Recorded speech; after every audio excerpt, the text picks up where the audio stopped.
Case 1. Chris Watts. On the morning of August 13, 2018, a neighbor's doorbell camera captured what would become one of the most chilling pieces of evidence in modern true crime history. Shanann Watts, 15 weeks pregnant with her third child, returned home at 1:48 a.m. from a business trip. Within hours, she and her two daughters would be dead, murdered by the man who was supposed to protect them. Chris Watts had everything that screamed American dream: a spacious home in a quiet Frederick, Colorado suburb, two beautiful daughters, Bella 4 and Celeste 3, a wife who adored him and documented their seemingly perfect life on social media. To neighbors and friends, the Watts family looked like they'd stepped out of a magazine spread. But beneath the Facebook posts and smiling photos, Chris Watts was living a double life. Shanann was a force of nature, a dedicated mother and successful health product promoter who believed wholeheartedly in her marriage. Her social media presence showcased what appeared to be an enviable life: family vacations, date nights, loving captions about her husband. "He's the best thing that has ever happened to me," she'd written just months earlier. Chris played the part beautifully. He was the quiet, soft-spoken husband who worked at Anadarko Petroleum as an operator. He coached his daughter's sports. He smiled in every family photo. To the outside world, he was just a regular guy living a regular life. But regular guys don't annihilate their entire families. In June 2018, just 2 months before the murders, Chris started an affair with Nicole Kessinger, a geologist at his workplace. For Chris, Nicole represented something intoxicating: a fresh start. No mortgage stress, no family obligations, no wife monitoring his every move, just freedom. He told Nicole his marriage was ending. He said he was planning to separate. He painted himself as a man trapped in an unhappy situation, finally finding the courage to leave. Nicole believed him, at least at first. She Googled how much money does Amber Frey make, and did people hate Amber Frey, referring to Scott Peterson's mistress. Even then, some part of her sensed something wasn't right. Chris didn't want a divorce. Divorce meant child support, splitting assets, shared custody, losing the house. Divorce meant Shanann would still be in his life, still have a say, still exist as an obstacle to his fantasy future with Nicole. Chris Watts wanted an exit with no strings attached. Shanann arrived home exhausted from her trip in the early morning hours of August 13th. Her friend and colleague, Nicole Atwood, had dropped her off after a business trip to Arizona. Shanann texted Nicole that Chris wasn't acting right. He hadn't greeted her at the door with their typical warmth. What happened in those pre-dawn hours in the Watts home is known only through Chris's eventual confession, physical evidence, and forensic analysis. But the truth is devastating. Chris strangled Shanann in their bedroom while she slept. His pregnant wife fought back. Defensive wounds suggested she struggled, but she was no match for him. When Bella walked in and asked, "What's wrong with Mommy?" Chris uttered 3 words that would haunt everyone who heard them: "Mommy don't feel good." He loaded Shanann's body into his truck. Then he made the most horrifying decision of all. He brought his daughters along for the drive to the remote oil site where he worked. According to his confession to investigators, the girls were alive during the 45-minute drive to the Survey 319 oil site. Bella asked if the same thing that happened to Mommy was going to happen to her. Chris later claimed he'd smothered the girls at home, then changed his story again. But the autopsy evidence suggested the worst. The little girls were alive when he drove them to their deaths. At the oil site, Chris murdered Celeste and then Bella, smothering them as they begged him to stop. He then pushed their small bodies through 8-inch hatches into crude oil tanks where they were submerged in toxic crude oil for days. Shanann's body was dumped in a shallow grave nearby, covered with rocks and sand. Hours later, Chris Watts gave a performance that would be analyzed by behavioral experts for years to come. When Shanann's friend Nicole showed up at the house that afternoon, worried because Shanann missed a doctor's appointment and wasn't answering her phone, Chris acted confused, concerned, cooperative. He let police into the house. He showed them around. He had an explanation for everything, but the house told a different story. Shanann's purse was there, her phone, her medication, her wedding ring left on the nightstand. The sheets had been stripped from their bed. Her shoes were still by the door. That evening, Chris stood on his front porch for a local news camera and delivered lines that would become infamous. His voice was flat, emotionless. "She said she was going to a friend's house with the kids," he claimed. "I don't know where they went." When asked what he wanted to tell Shanann, he said robotically, "I just want you to come back. That's it." Body language experts would later dissect every second of that interview, the lack of emotion, the inability to say his wife's name, the constant distancing language, she and they, never Shanann or my girls, the complete absence of parental panic. He never asked his daughters to come home, never pleaded with an imaginary kidnapper, never broke down in tears, because Chris Watts already knew exactly where they were. Within 24 hours, investigators knew something was deeply wrong with Chris's story. Shanann's friend Nicole had been relentless, pushing police to take action immediately. Neighbors shared doorbell camera footage showing Chris loading his truck before dawn. His story kept changing, small details at first, then bigger inconsistencies. Police obtained data from Shanann's phone, Chris's phone, and GPS from his work truck. They could track everywhere he'd been. When confronted with evidence that he'd been to the oil site, a location he initially denied visiting, Chris's facade began to crack. During a polygraph test on August 15th, Chris failed spectacularly. When investigators pressed him, he finally admitted to killing Shanann, but claimed it was because she had killed the girls. He said he saw her strangling Celeste on the baby monitor and killed her in a rage. It was a lie designed to make him seem sympathetic, a grieving father who snapped. No one believed him. Faced with overwhelming evidence and GPS data that placed him at the oil site, Chris finally agreed to show investigators where he'd hidden the bodies. On August 16, 2018, 3 days after the murders, recovery teams pulled the decomposed bodies of Bella and Celeste from the oil tanks. Shanann was found in the shallow grave, her wedding ring missing from her finger. In prison, months later, Chris Watts gave his full confession to investigators. The truth was even worse than they'd imagined. He admitted to killing Shanann in their bedroom. He admitted that Bella had walked in and witnessed it. He admitted to driving them to the oil site alive. He described Celeste's murder first, smothering her with a blanket.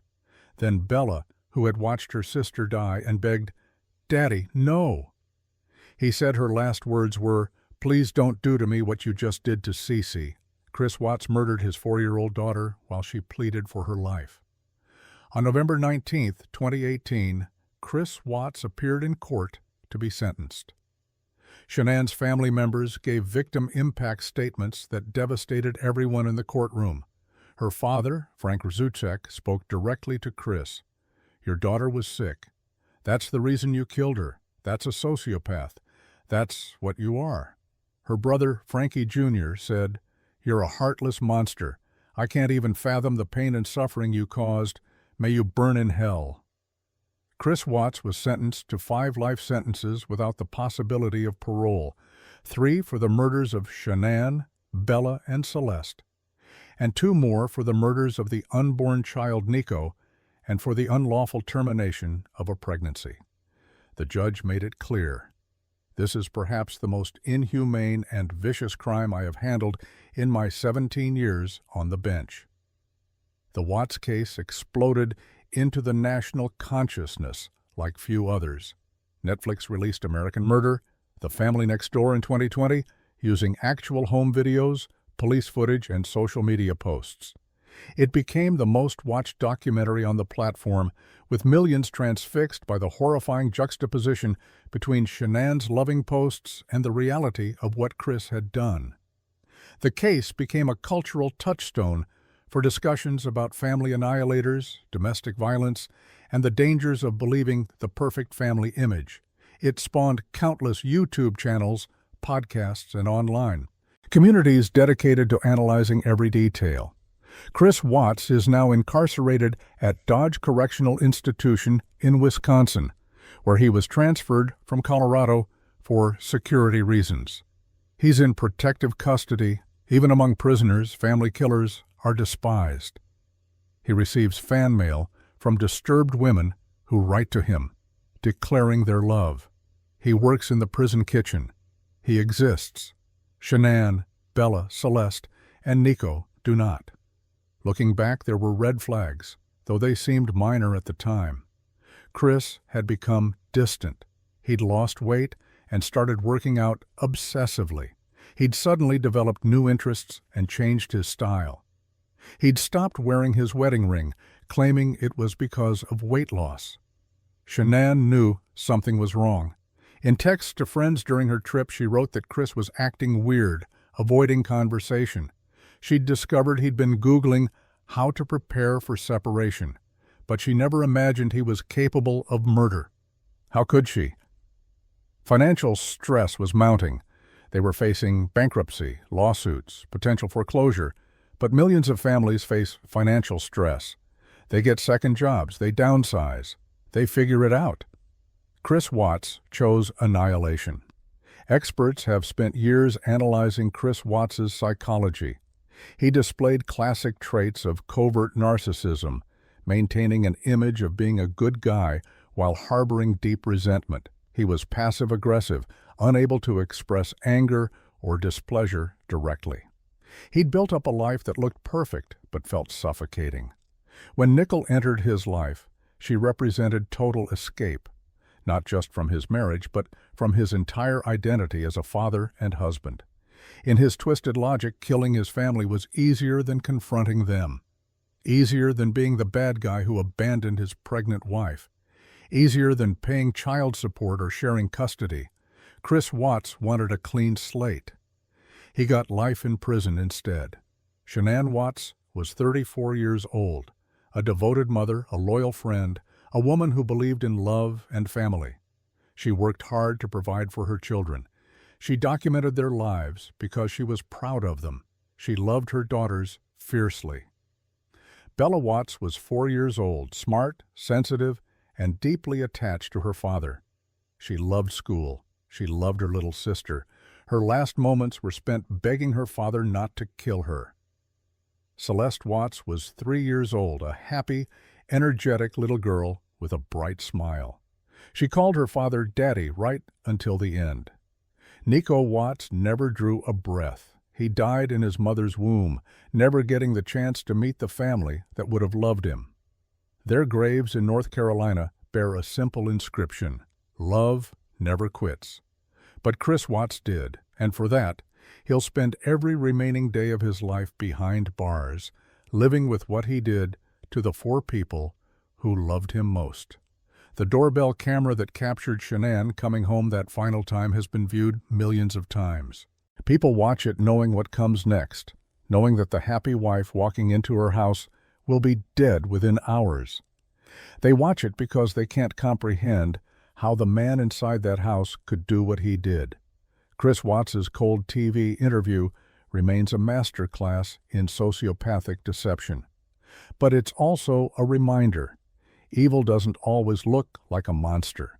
Sometimes it looks like the neighbor next door. Sometimes it smiles for the camera. Sometimes it says all the right words while hiding the worst possible truth. Sometimes evil looks exactly like Chris Watts. Case 2. Scott Peterson. On Christmas Eve. 2002, Scott Peterson told his mother-in-law that his wife Lacey had gone missing. She'd taken the dog for a walk in the park that morning, he said, and never came back. Could she please call around to Lacey's friends? Maybe someone knew where she was. Sharon Rocha immediately sensed something was terribly wrong. Her daughter was 8 months pregnant. She was about to have a baby, a boy they'd already named Connor. Lacey wouldn't just disappear. She wouldn't worry her family like this, not on Christmas Eve. Sharon was right to be worried, but the truth was far worse than she could have imagined. Lacey Peterson wasn't missing, she was dead, and the man asking everyone to help find her was the one who had killed her. To everyone who knew them, Scott and Lacey Peterson seemed like the perfect couple. They'd met in 1994 at a Pacific Cafe in Morro Bay, California, when Lacey was still a college student at Cal Poly San Luis Obispo. Scott was working as a waiter, and according to their origin story, it was love at first sight. They married in 1997 in a lavish ceremony at Sycamore Mineral Springs Resort. Lacey was the kind of person everyone loved, warm, vivacious, eternally optimistic. She taught substitute classes while working toward opening her own restaurant. She decorated their Modesto home for every holiday with infectious enthusiasm. She had a wide circle of friends, a close relationship with her family, and a deep love for her golden retriever, Mackenzie. Scott, on the other hand, was harder to read. Handsome, charming when he wanted to be, but with an emotional flatness that some people found unsettling. He worked as a fertilizer salesman for a Spanish company called Trade Corp. He golfed, he fished. He seemed content enough. By late 2002, Lacey was glowing with pregnancy. She was due February 10th, 2003. The nursery was ready. They had a name picked out, Connor. Lacey talked constantly about becoming a mother. It was all she'd ever wanted. Scott, meanwhile, was living a double life. On November 20th, 2002, barely a month before Lacey's murder, Scott Peterson walked into a bar in Fresno, California, and met a 28-year-old massage therapist named Amber Frey. She was a single mother, attractive, and looking for a serious relationship. Scott told her he wasn't married. He said he'd been ready to have children, but hadn't found the right person yet. He said he wanted to settle down with someone special. He came across as sincere, genuine, relationship-oriented. Amber fell for him completely. Scott wined and dined her. He sent romantic emails. He called her constantly. He told her he was traveling for work, which explained why he couldn't see her every day. The truth, of course, was that he was going home to his 8 months pregnant wife in Modesto. On December 9, 2002, Scott did something that would later become crucial. Evidence. He told Amber this would be his first Christmas without his wife. He said he'd lost her. Amber assumed he meant divorce or a past relationship. She felt sympathy for this man spending the holidays alone. But Lacey Peterson was very much alive on December 9th. She was decorating their home for Christmas. She was shopping for baby supplies. She was telling friends how excited she was about Connor's arrival. Scott Peterson was already planning her murder. The last confirmed sighting of Lacey Peterson alive was at 8:30 p.m. on December 23rd, when she spoke to her mother on the phone. They chatted about the family gathering planned for Christmas. Lacey seemed happy, excited. She mentioned she'd been wrapping presents and doing last-minute preparations. What happened in the early morning hours of December 24th remains partly speculation, but forensic evidence, witness testimony, and Scott's own inconsistencies paint a clear picture. Lacey was most likely killed in their home while she was sleeping or shortly after waking up. The most probable cause of death was strangulation, though her body was too decomposed when found to determine the exact method. There was no sign of forced entry, no evidence of an intruder, no struggle in any part of the house except the bedroom. Scott's story about that day would change multiple times, but the core narrative he stuck with was this. He woke up that morning, made breakfast, and told Lacey he was going fishing at the Berkeley Marina. She said she was going to walk the dog at Dry Creek Park, then maybe go grocery shopping. He left around 9:30 a.m. When he returned around 4:30 p.m., she was gone. but multiple pieces of evidence contradicted his timeline. A witness saw Scott backing his boat, a 14-foot game fisher he'd purchased just weeks earlier and kept secret from almost everyone, into his driveway around 9:30 a.m. That boat, investigators would later determine, was carrying more than just fishing gear. It was carrying Laci's weighted body. Scott drove 90 miles from Modesto to the Berkeley Marina in the San Francisco Bay Area. Security footage at the marina shows his truck and boat arriving around 12:30 p.m. He launched the boat into the bay, motoring out into the cold December waters. The Berkeley Marina is deep, with strong currents. Bodies dumped there often sink and decompose before resurfacing. Scott had chosen his location carefully. He weighted Laci's body, likely with homemade concrete anchors. He dumped her overboard in the frigid bay waters, along with the unborn baby Connor, who would die with his mother. Then Scott Peterson went fishing, just as he'd said he would. He made cell phone calls to his voicemail from the bay, calls that would later show he was exactly where Laci's body would eventually wash ashore. He documented his fishing trip carefully, as if establishing an alibi. When Scott returned home around 4:30 p.m., the house was empty. He showered, changed clothes, ate some pizza, and laundered his clothes, including the ones he'd been wearing at the marina. Then, at 5:17 p.m., he called Laci's mom, Sharon Rocha.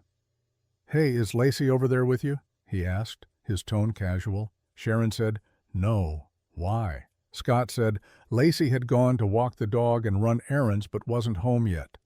Could Sharon call around and see if anyone knew where she was? Sharon's maternal instincts kicked in immediately. Something was very wrong.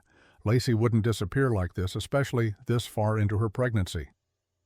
Within minutes, Sharon had mobilized Laci's friends and stepfather. By 6:00 p.m., they were at the Peterson house, searching. They found Mackenzie, the golden retriever, in the backyard with his muddy leash still attached. The house was locked. Laci's car was in the driveway. Her purse, phone, and ID were inside.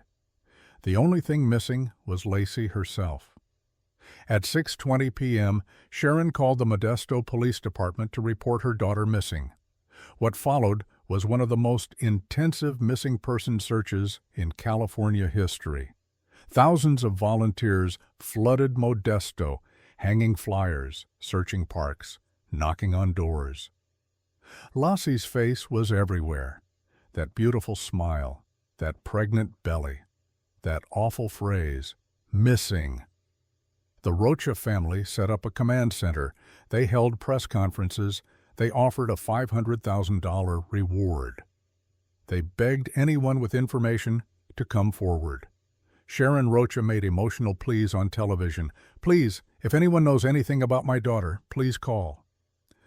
Scott Peterson was right there beside them, playing the role of the devastated husband. He attended searches. He passed out flyers. He spoke to reporters with what seemed like genuine concern. "I just want her back," he'd say, his voice flat and emotionless. "I want her and Connor to come home." But to those paying close attention, Scott's behavior was bizarre. He never showed emotion, never broke down crying, never seemed frantic or desperate.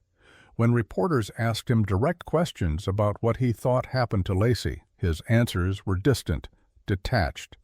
He referred to her in the past tense. He called the search for her a media circus. In one infamous television interview on Good Morning America, Scott smiled inappropriately.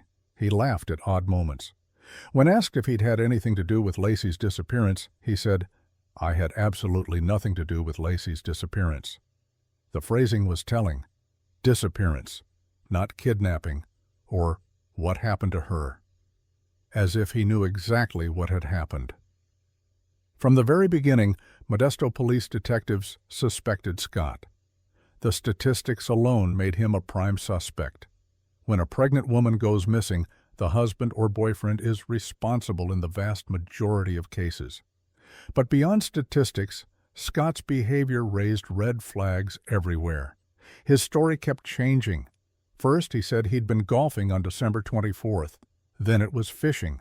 He couldn't remember what kind of bait he'd used. He couldn't explain why he'd gone fishing on one of the coldest days of the year. He couldn't say what he'd caught, because he hadn't actually been trying to catch anything. Detectives learned about the boat he'd bought in secret. They discovered he'd made cement anchors in his warehouse shortly before Laci's disappearance. They found he'd researched ocean currents in the San Francisco Bay. He'd Googled information about bodies decomposing in water. But the biggest break came from an unexpected source: Amber Frey. On December 30, 2002, just 6 days after Laci's disappearance became national news, Amber Frey saw Scott's picture on television. She recognized him immediately as the man she'd been dating, the man who'd told her he wasn't married, the man who'd said this would be his first Christmas without his wife. Amber contacted the Modesto Police Department.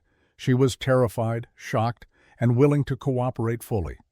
Detectives asked her to continue her relationship with Scott and record their phone calls. Amber agreed. For weeks, she recorded every conversation. Scott called her constantly, even as he stood beside Laci's family at press conferences. He told Amber he was traveling in Europe.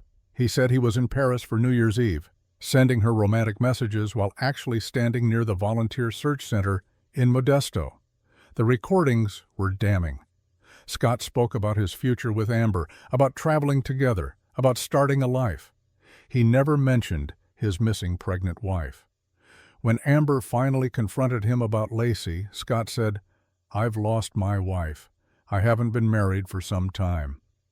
Laci had been missing for less than a month. On April 13, 2003, a couple walking their dog along the shore of the San Francisco Bay discovered an infant's body washed up on the rocks near Point Isabel in Richmond, just 2 miles from the Berkeley Marina where Scott had been fishing. The tiny body was badly decomposed, but DNA testing would confirm it was Connor Peterson. The next day, April 14th, Laci's headless, limbless torso washed ashore at Point Isabel. Her body had been in the water for nearly 4 months.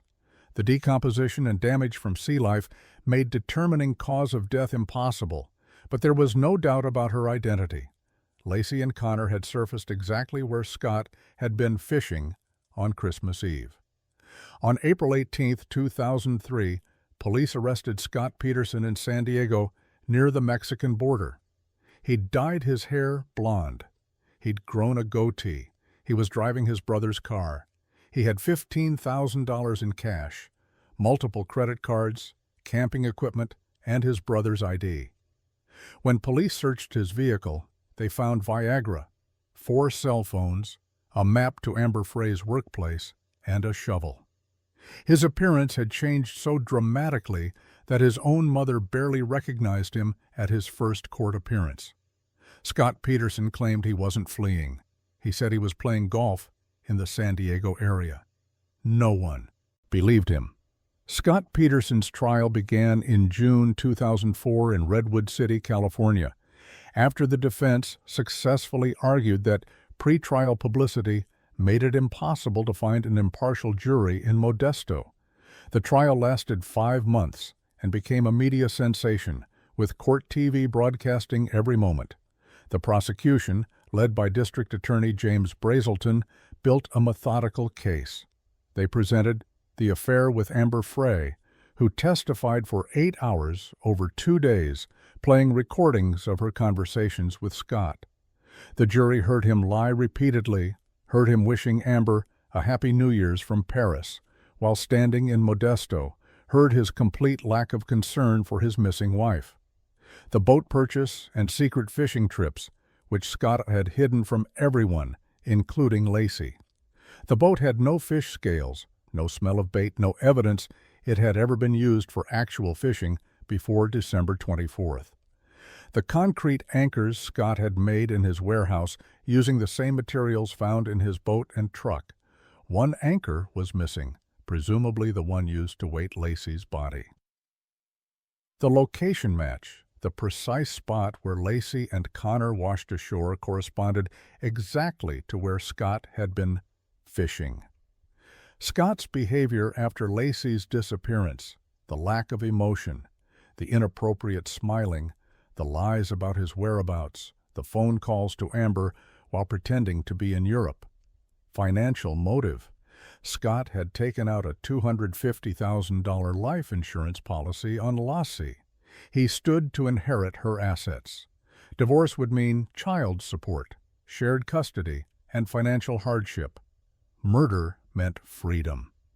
The defense, led by Mark Garagos, argued that someone else had killed Lacey, possibly in a robbery gone wrong or in a case of mistaken identity. They suggested a satanic cult could be responsible. They pointed to burglaries in the neighborhood on December 24th. They tried to portray Scott as a loving husband, wrongly accused. But they couldn't explain the affair. They couldn't explain Scott's lies. They couldn't explain why Lacey's body surfaced exactly where Scott had been on the day she disappeared. On November 12, 2004, after deliberating for 7 days, the jury returned its verdict: guilty of first-degree murder for killing Lacey and guilty of second-degree murder for killing Connor. The distinction meant the jury believed Scott had planned Lacey's murder, but that Connor's death was not separately premeditated. He died simply because he was inside his mother. On March 16, 2005, the same jury recommended the death penalty. Judge Alfred DeLucchi sentenced Scott Peterson to death by lethal injection. Scott Peterson was sent to San Quentin State Prison's death row, where he remained for 15 years. He maintained his innocence, giving occasional interviews, proclaiming he'd been wrongly convicted. His family stood by him, insisting he could never have killed Lacey. In 2020, the California Supreme Court overturned Peterson's death sentence, citing improper jury selection, specifically the prosecution's dismissal of jurors who opposed the death penalty but could have been impartial in the guilt phase. However, the court upheld his murder convictions. In December 2021, Scott Peterson was resentenced to life in prison without the possibility of parole. He's currently incarcerated at Mule Creek State Prison in Ione, California, where he'll remain for the rest of his life. The Los Angeles Innocence Project took on Peterson's case in 2024, claiming new evidence could prove his innocence. They've requested DNA testing on various items. Legal experts remain skeptical that anything will change the outcome. The evidence against Peterson was simply too overwhelming. The Scott Peterson case became a cultural phenomenon that extended far beyond true crime circles. Author Gillian Flynn has acknowledged that Peterson's case was one of the inspirations for her 2012 best-selling thriller Gone Girl, which featured a husband suspected of murdering his missing pregnant wife. The case became the archetype for what critics call missing white woman syndrome, the disproportionate media coverage given to cases involving young, attractive white women, while missing women of color receive minimal attention. The Peterson case received round-the-clock coverage on every major news network for months. For law enforcement, Scott Peterson became a textbook example of spousal homicide red flags. Inappropriate affect, his flat, emotionless demeanor during searches and media appearances. Distancing language, referring to Lacey in past tense before her body was found. Changing stories, inconsistencies in his timeline and activities. Secret life, the hidden affair and deception about the boat. Lack of cooperation, lawyering up immediately and refusing to take polygraph tests. Flight risk, the dyed hair, cash, and proximity to Mexican border at time of arrest. The case was featured in countless documentaries, including A&E's The Murder of Lacey Peterson, 2017, which presented extensive evidence of Scott's guilt while also featuring interviews with his family members who still proclaim his innocence. Lacey Denise Peterson was 27 years old when she died. She loved Christmas. The house was decorated with her handiwork when she disappeared. She was excited about motherhood, about meeting Connor, about the next chapter of her life. Her friends described her as loyal, funny, and endlessly optimistic. She believed in her marriage. She trusted her husband. Connor Peterson never drew a breath. He was 8 months developed, viable, ready to be born. Lacey's autopsy showed that Connor was expelled from her body as it decomposed in the bay, a detail so horrific that prosecutors could barely speak it aloud. He was buried with his mother in a single casket. Lacey and Connor are buried at Calvary Catholic Cemetery in Modesto. Their shared headstone reads, "For everything there is a season, and a time for every matter under heaven, a time to be born and a time to die." Connor never got his time to be born. At Scott's sentencing, Lassie's mother, Sharon Rocha, gave a victim impact statement that left the courtroom in tears. "I still remember the first time I held Lassie in my arms. She was beautiful and perfect. I miss her every minute of every day. I still can't believe she and Connor are gone. I still can't believe this happened. Lacey and Connor didn't deserve to die. They deserve to live. They deserve to be here. Scott, you have broken all of us. You destroyed our family. There are no words to describe the pain of losing Lacey and Connor. You decided they weren't good enough for you. You decided their love wasn't enough. You decided you wanted something different, so you killed them. I hope you think about what you did every single day for the rest of your life. I hope you never have a moment's peace, because we don't. We never will again."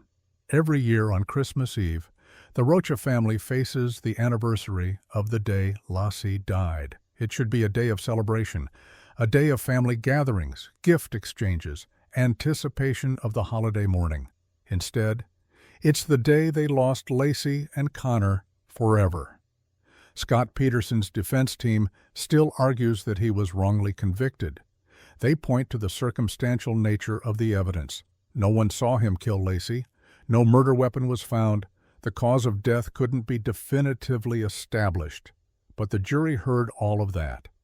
They heard the defense's theories about burglars and satanic cults and mistaken identity. And they looked at the totality of the evidence and reached the only logical conclusion. Scott Peterson killed his wife and unborn child. He dumped their bodies in the bay. He lied to everyone. And then he stood beside Lacey's grieving family, accepting their sympathy, helping them search for the woman he'd already murdered. What makes Scott Peterson's case so chilling isn't the violence. It's the deception. He wasn't a raging, impulsive killer who snapped in a moment of anger. He was calculated, methodical, emotionless. He bought the boat in advance. He made the concrete anchors. He researched tides and currents. He chose Christmas Eve, when everyone would be distracted with holiday plans. He constructed an alibi. He sent himself voicemails from the bay. He behaved exactly as a grieving husband should, except he forgot to actually feel anything. Behavioral experts who studied Peterson's interviews noted his complete lack of fear or anxiety. Most innocent people, when accused of harming a loved one, show outrage, desperation to prove their innocence, visible distress. Scott showed nothing. He was annoyed by the investigation, frustrated by the media, but never devastated, never broken, because Scott Peterson wasn't mourning, he was performing. And when the performance ended and the bodies washed ashore right where he'd been, fishing, the curtain finally came down. Scott Peterson is 52 years old now. He sits in a California prison cell maintaining his innocence, appealing his conviction, granting occasional interviews where he insists he's been wrongly imprisoned. He says he loved Lacey. He says he's innocent. Lacey Peterson is still 27 years old. She'll always be 27, frozen in time, remembered in photographs from Christmas 2002. Smiling, pregnant, excited about the future. Connor Peterson never aged at all. And somewhere on a cold Christmas Eve morning in 2002, a husband made a choice that destroyed multiple families, traumatized a community, and created a case that will be studied for generations. as an example of calculated evil hiding behind a charming smile. "Merry Christmas," Scott Peterson had told his mistress. "I've lost my wife. He just forgot to mention that he was the one who'd killed her." Case 3. Drew Peterson. Drew Peterson had a favorite joke he'd tell anyone who'd listen. "I'm not a suspect. I'm just unlucky with women." 2 of his wives were dead or missing. Another had filed an order of protection against him. His colleagues in law enforcement whispered about his controlling behavior, his explosive temper, his pattern of pursuing younger and younger women. But Drew just smiled that cocky smile and cracked another joke. After all, he was a cop, a sergeant with the Bolingbrook Police Department. He knew the system. He knew how investigations worked.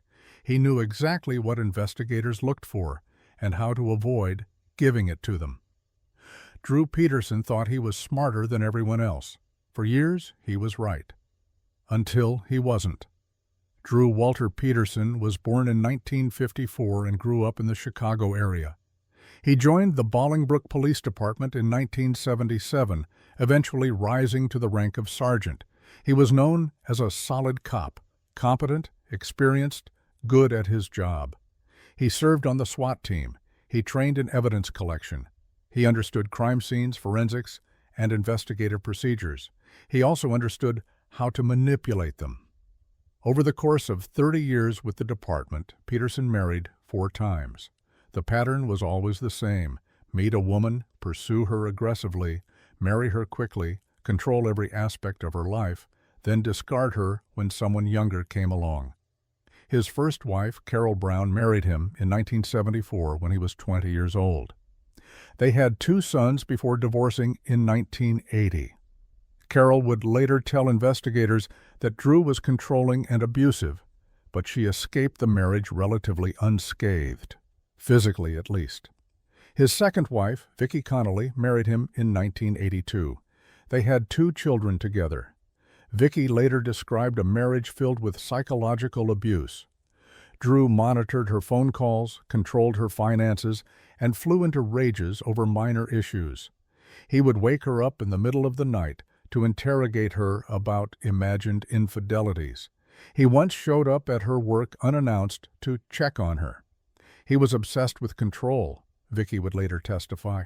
Everything had to be his way. If I disagreed with him about anything, there would be hell to pay. They divorced in 1992, with Vicki citing mental cruelty. But Drew Peterson wasn't done with marriage. He was just getting started. In 1992, while still married to Vicki, Drew Peterson began an affair with Kathleen Savio, an accounting clerk at a local hospital. Kathleen, known to everyone as Kitty, was 28 years old, brunette, attractive, and completely swept up in Drew's charm, offensive. Drew and Kitty married in 1992, just after his divorce from Vicki was finalized. They had 2 sons together. For a while, things seemed good. Drew was making decent money as a police sergeant. They bought a nice house in Bolingbrook. Kitty stayed home with the kids, but the same pattern emerged. Drew was controlling, jealous, and verbally abusive. He monitored Kitty's every move. He accused her of affairs she wasn't having. He belittled her in front of friends. Kitty confided to her sister that Drew scared her, that his mood swings were unpredictable, that she felt trapped. In 2001, Drew met someone new, an 17-year-old girl named Stacy Kales. Stacy was working at a hotel when Drew, then 47 years old and still married to Kitty, began pursuing her.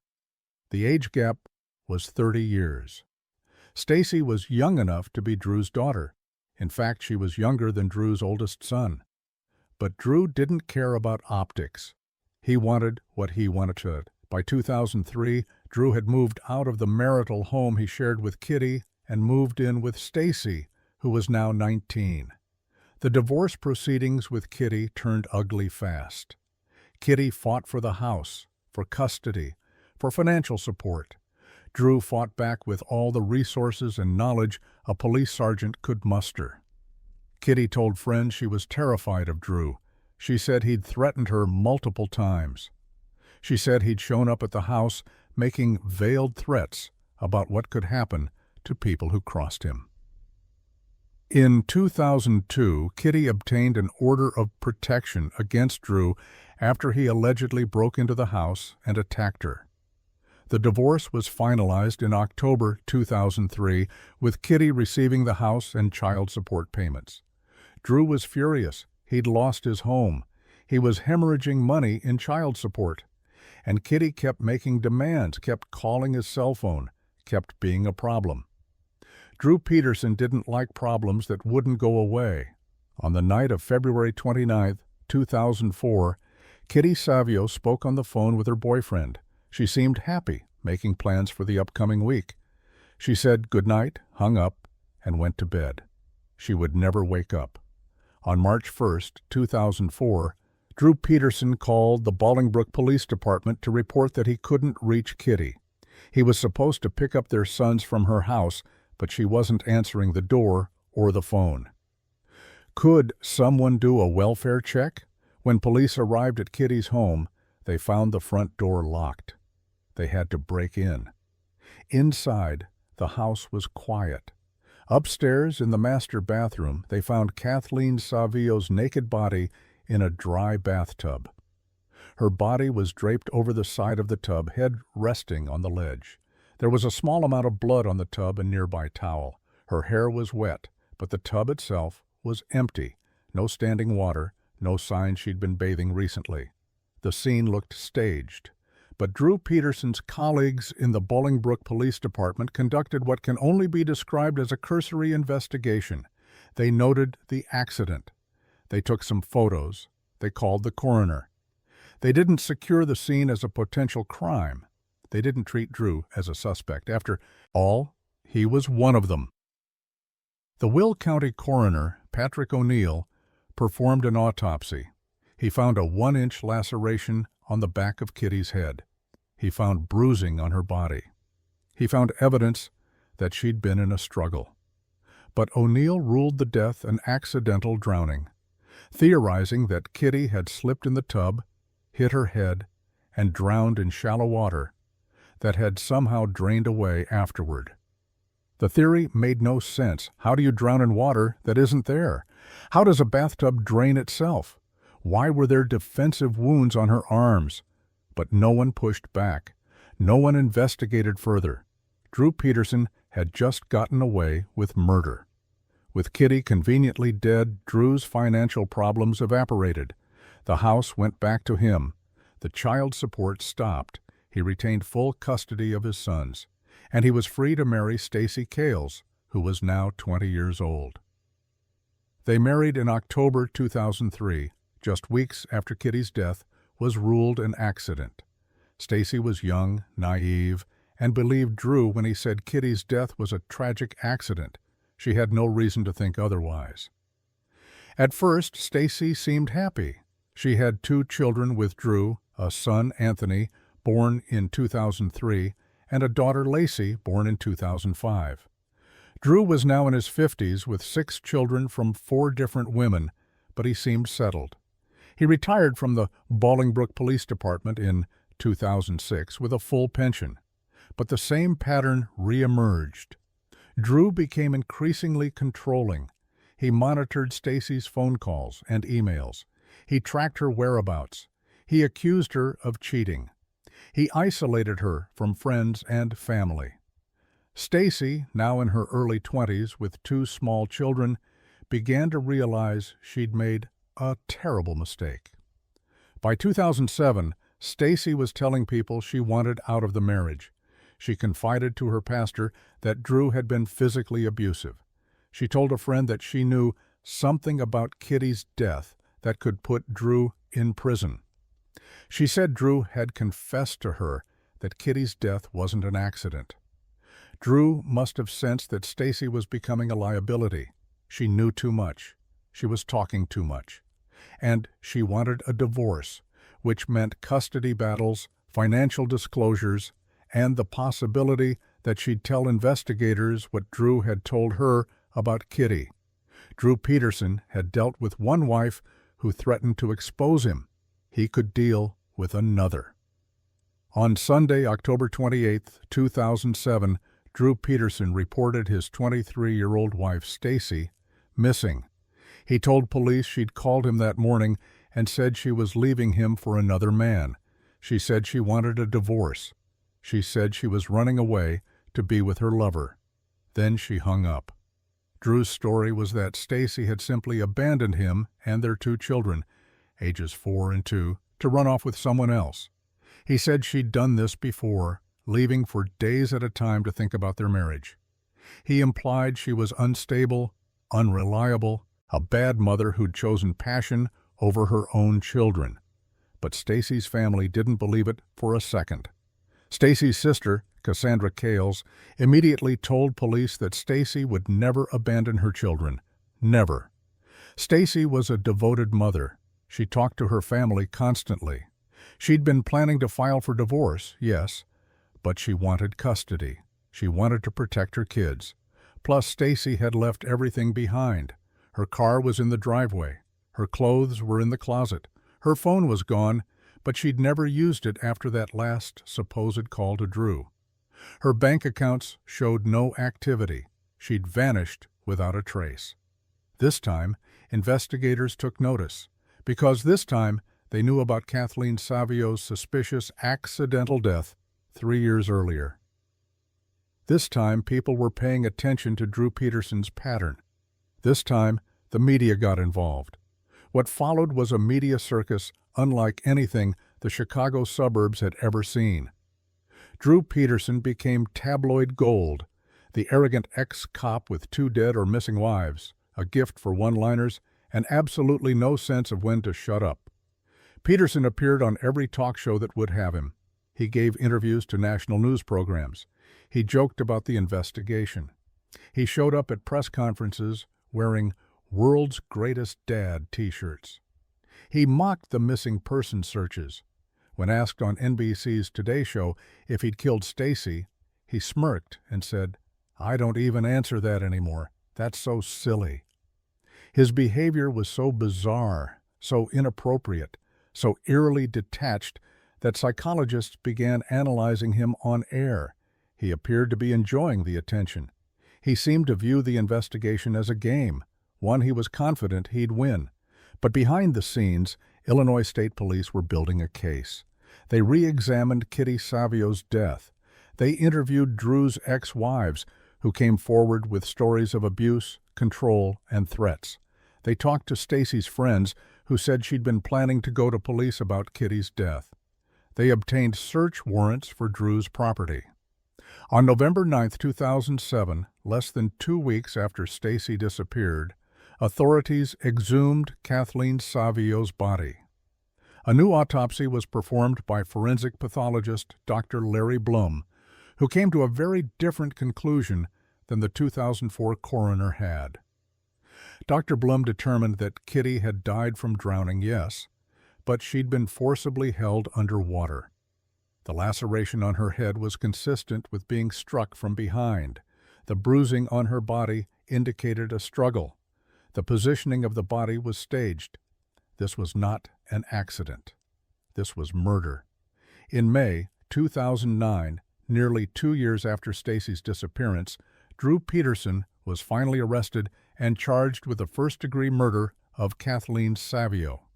Prosecutors theorized that Drew had entered Kitty's home, attacked her, drowned her in the bathtub, then staged the scene to look like an accident. But they had a problem. Kitty had been dead for 5 years. Much of the physical evidence was degraded or lost. The crime scene had been compromised from day one. There was no smoking gun, no forensic evidence directly tying Drew to the murder.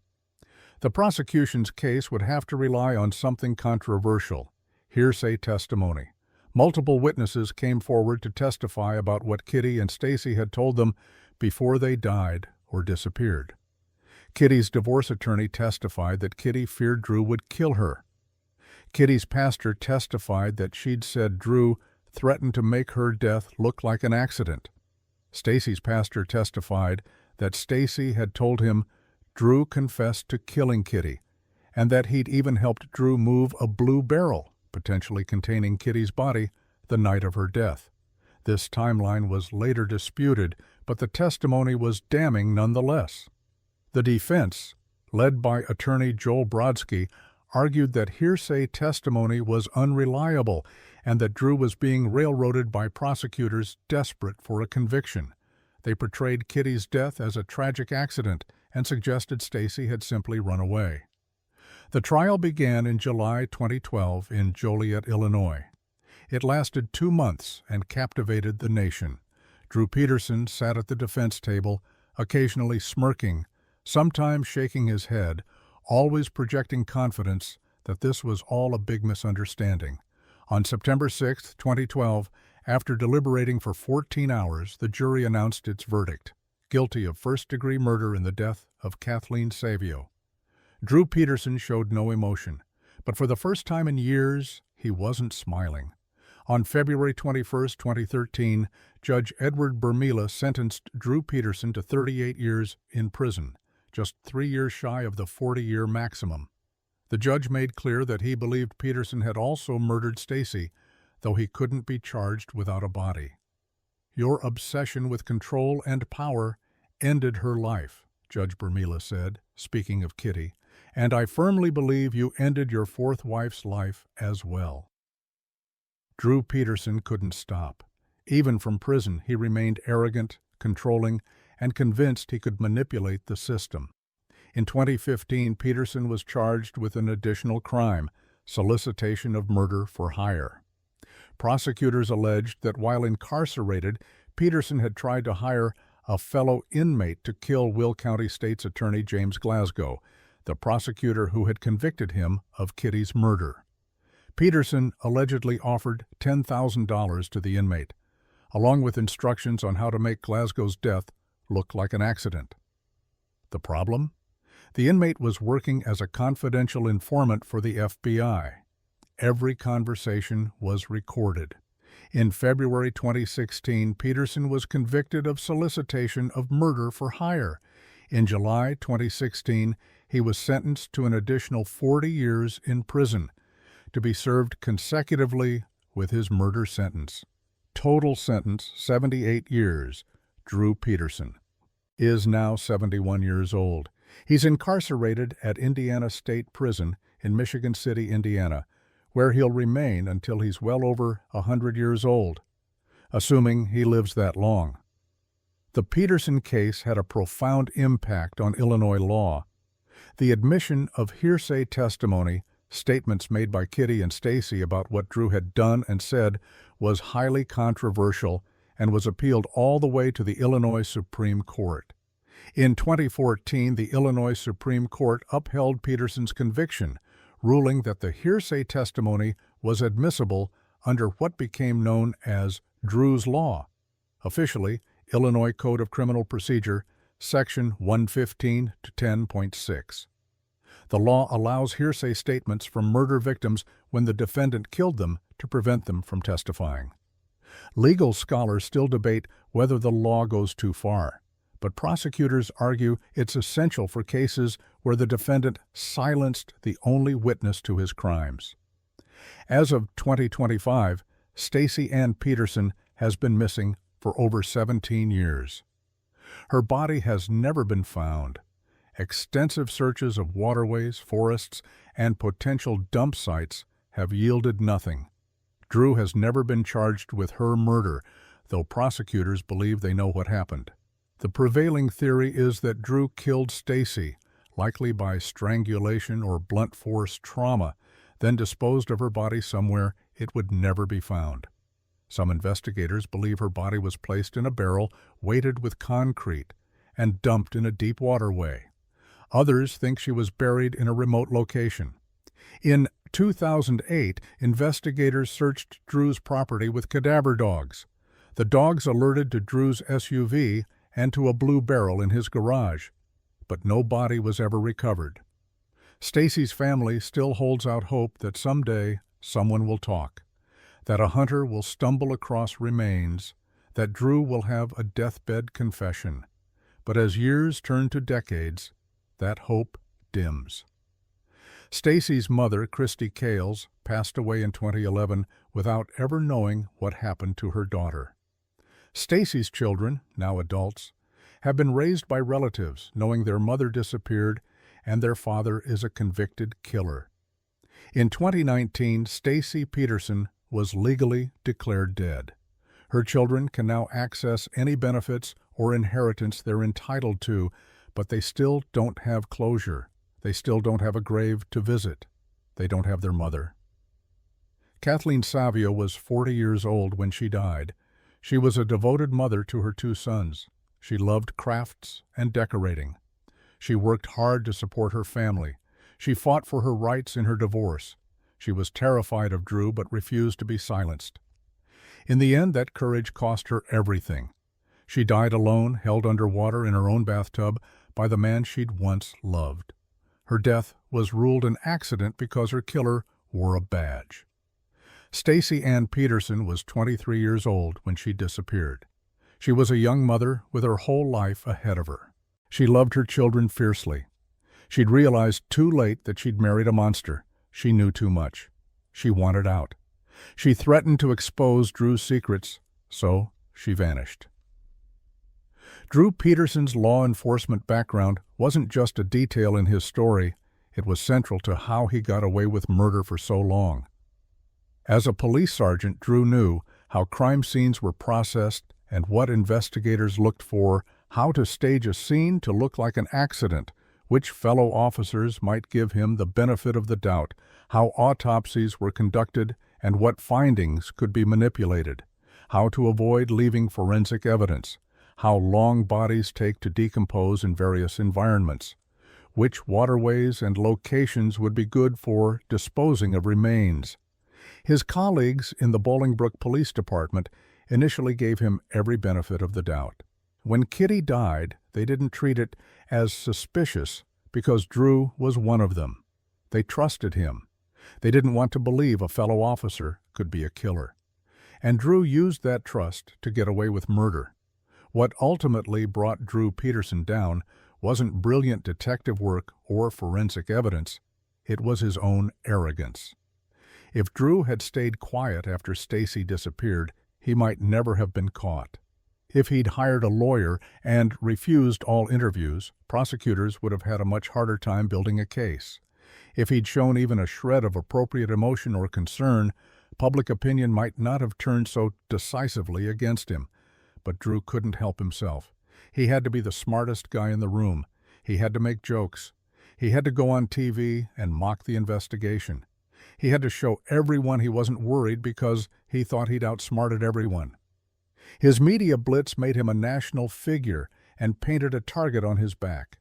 Prosecutors felt enormous pressure to bring him to justice. Investigators worked around the clock to build a case. Ex-wives came forward who might have stayed silent if Drew hadn't been such a spectacle. Drew Peterson thought his badge and his intelligence made him untouchable. He thought he could kill with impunity because he understood the system better than anyone else. He was wrong. Kitty Savio's family finally got justice, though it came nearly a decade too late. Her sister, Sue Doman, testified at Peterson's trial about Kitty's fear of Drew. She described how Kitty would call her crying, terrified that Drew would hurt her. "She told me he was going to kill her," Sue testified. She said he told her he could make it look like an accident. Kitty was right. He did, and it almost worked. Stacy Peterson's family got no such closure. Her sister Cassandra has spent 17 years searching, advocating, refusing to let Stacy be forgotten. She's filed wrongful death lawsuits. She's given hundreds of interviews. She's begged Drew to reveal where Stacy's body is. Drew has never responded. Even from prison, he maintains the fiction that Stacy ran away, that she abandoned her children for another man, that she's alive somewhere living a new life. No one believes him. But without a body, without a confession, Stacy's family remains in limbo. The Drew Peterson case changed how law enforcement handles domestic violence cases involving fellow officers.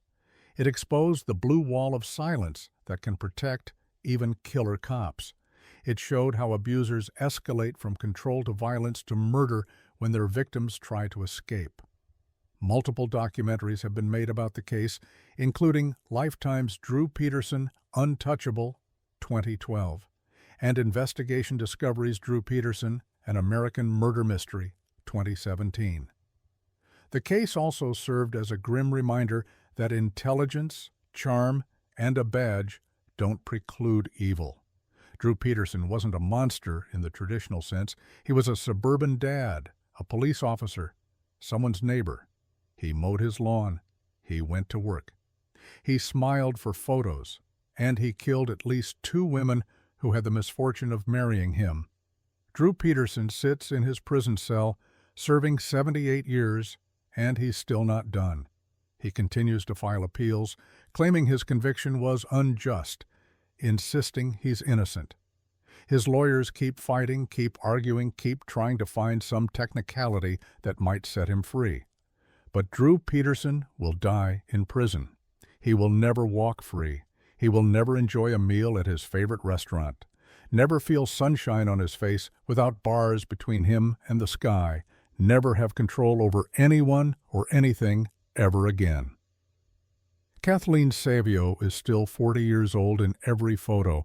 She never saw her sons graduate high school, never became a grandmother, never got to live the life she fought so hard to build after divorcing Drew.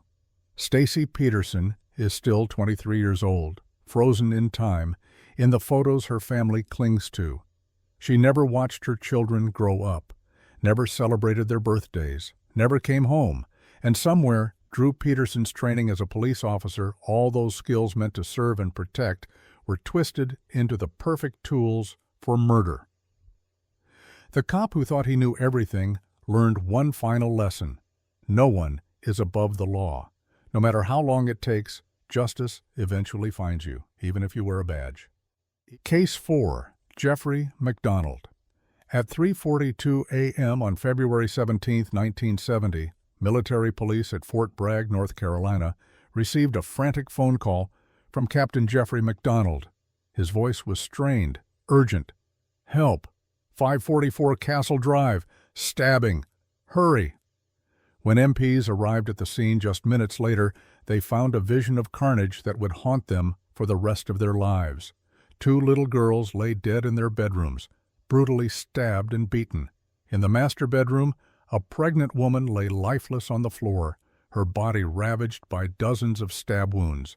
And in the hallway, they found Captain MacDonald himself, a Green Beret physician and trauma surgeon, lying on his back, wounded but conscious.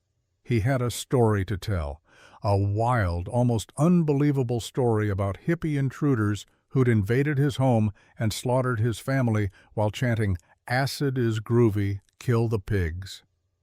It would take investigators 9 years to prove what they suspected from the very first morning. Jeffrey MacDonald had murdered his own family, then staged an elaborate crime scene to cover his tracks. He almost got away with it. Jeffrey Robert MacDonald seemed to have it all. Born in 1943 in Queens, New York, to a working-class family, he was the kind of kid teachers loved. Smart, ambitious, charismatic. He was good-looking in an all-American way, athletic, popular. He wasn't just going places, he was already halfway there. In high school, he met Colette Stevenson, a beautiful, sweet-natured girl from a good family. They started dating seriously when Jeff was a senior and Colette was a sophomore. Everyone said they made a perfect couple. Jeff, the aspiring doctor, Colette, the devoted girlfriend who would support his dreams. There was just one problem. In 1963, when Jeff was a freshman at Princeton and Colette was still in high school, she got pregnant. In 1963, this was a catastrophe. Nice girls didn't get pregnant before marriage. Nice boys didn't abandon their pregnant girlfriends. So Jeff and Colette did what was expected. They got married. Jeff was 19. Colette was 17. Their daughter, Kimberly, was born in April 1964. Jeff continued his studies at Princeton while Colette stayed home with the baby. When Jeff graduated and enrolled in Northwestern University Medical School in Chicago, Colette dutifully followed. Their second daughter, Kristen, was born in May 1967. To the outside world, Jeff MacDonald had everything figured out. He was a medical student on track to become a doctor. He had a pretty wife and two adorable daughters. He was handsome, smart, and heading toward a lucrative career. But beneath the surface, Jeff resented everything his life had become. Jeff MacDonald had never wanted to be married at 19. He'd never planned to be a father in college. In his mind, Colette's pregnancy had derailed his real life, the one where he was free, single, and living the glamorous existence he believed he deserved. He'd wanted to join an Ivy League fraternity and date beautiful women. Instead, he was changing diapers and studying for medical boards. He'd wanted to be admired and envied. Instead, he was a broke medical student with a wife and two kids in a cramped apartment.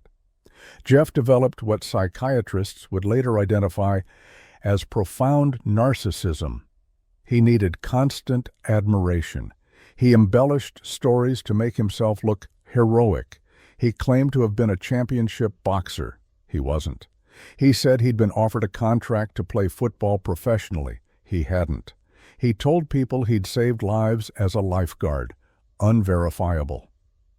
The truth was never quite impressive enough for Jeff MacDonald, so he created a better version. After medical school, Jeff joined the Army and completed his internship at Fort Sam Houston in Texas.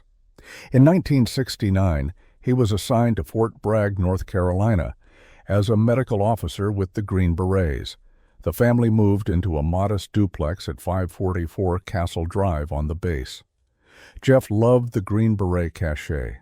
He wasn't technically a Special Forces soldier, he was a doctor, but he wore the uniform and enjoyed the prestige. He was Captain MacDonald now, a military physician serving America's elite warriors, but he was still coming home to a wife and two kids every night. And in early 1970, Colette dropped a bombshell. She was pregnant again. Jeff was furious.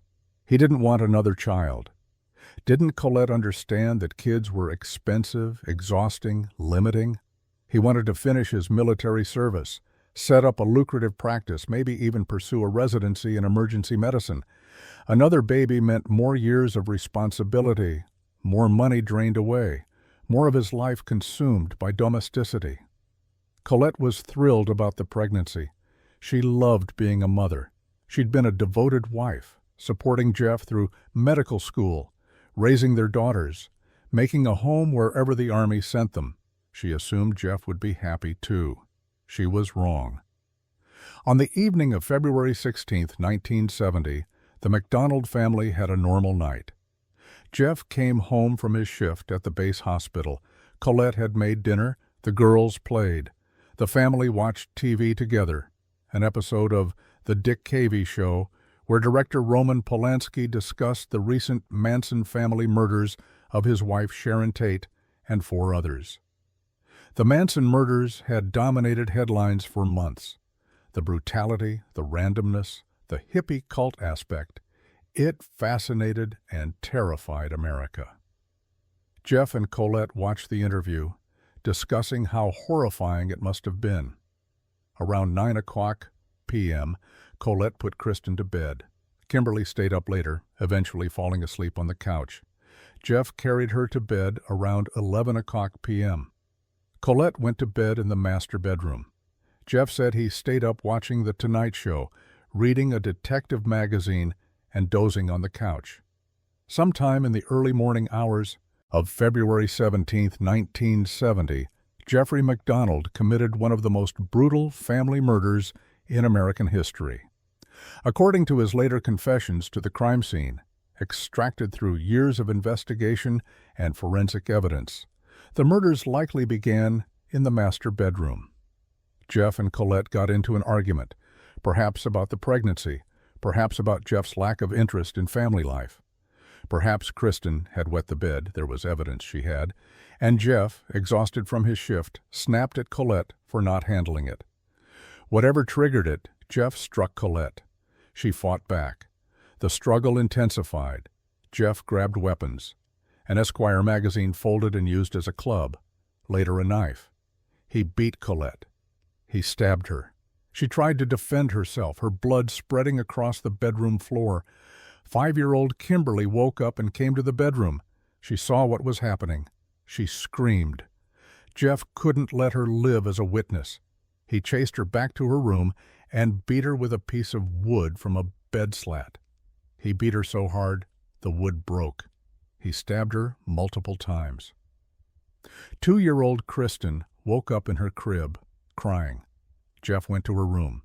He stabbed the toddler repeatedly, so many times that investigators would later describe the attack as overkill, far beyond what was necessary to cause death. Then Jeff returned to the master bedroom where Colette was still clinging to life. He stabbed her again and again and again, a total of 37 stab wounds. 16 of them were inflicted with an ice pick, piercing her chest so deeply that the weapon went completely through her body. When it was over, 3 people were dead. Colette, 26, pregnant with their 3rd child. Kimberly, who'd called Jeff Daddy as she died. Kristen, too, who'd never hurt anyone in her short life. And Jeff MacDonald was still alive, covered in his family's blood, facing the consequences of what he'd done. So he did what narcissists do best. He created a story. Jeff had maybe an hour before sunrise. He had to make this look like someone else had done it. He had to construct a narrative that would deflect suspicion from himself. He'd just watched the Polanski interview about the Manson murders, hippies, cult killings, random home invasions. It was perfect. Jeff staged the crime scene meticulously. In the master bedroom, he placed Colette's body carefully, covering her with his pajama top, the one that had been torn during the struggle with Colette. The pajama top had 48 ice pick holes in it, all in neat, clean perforations, nothing like the jagged tears from an actual struggle. In the living room, he knocked over some furniture to suggest a fight. He took a flower pot and laid it on its side. He wanted it to look chaotic, but not too chaotic. On the headboard wall in the master bedroom, he wrote in blood, "Pig," just like the Manson family had written at the Tate murders.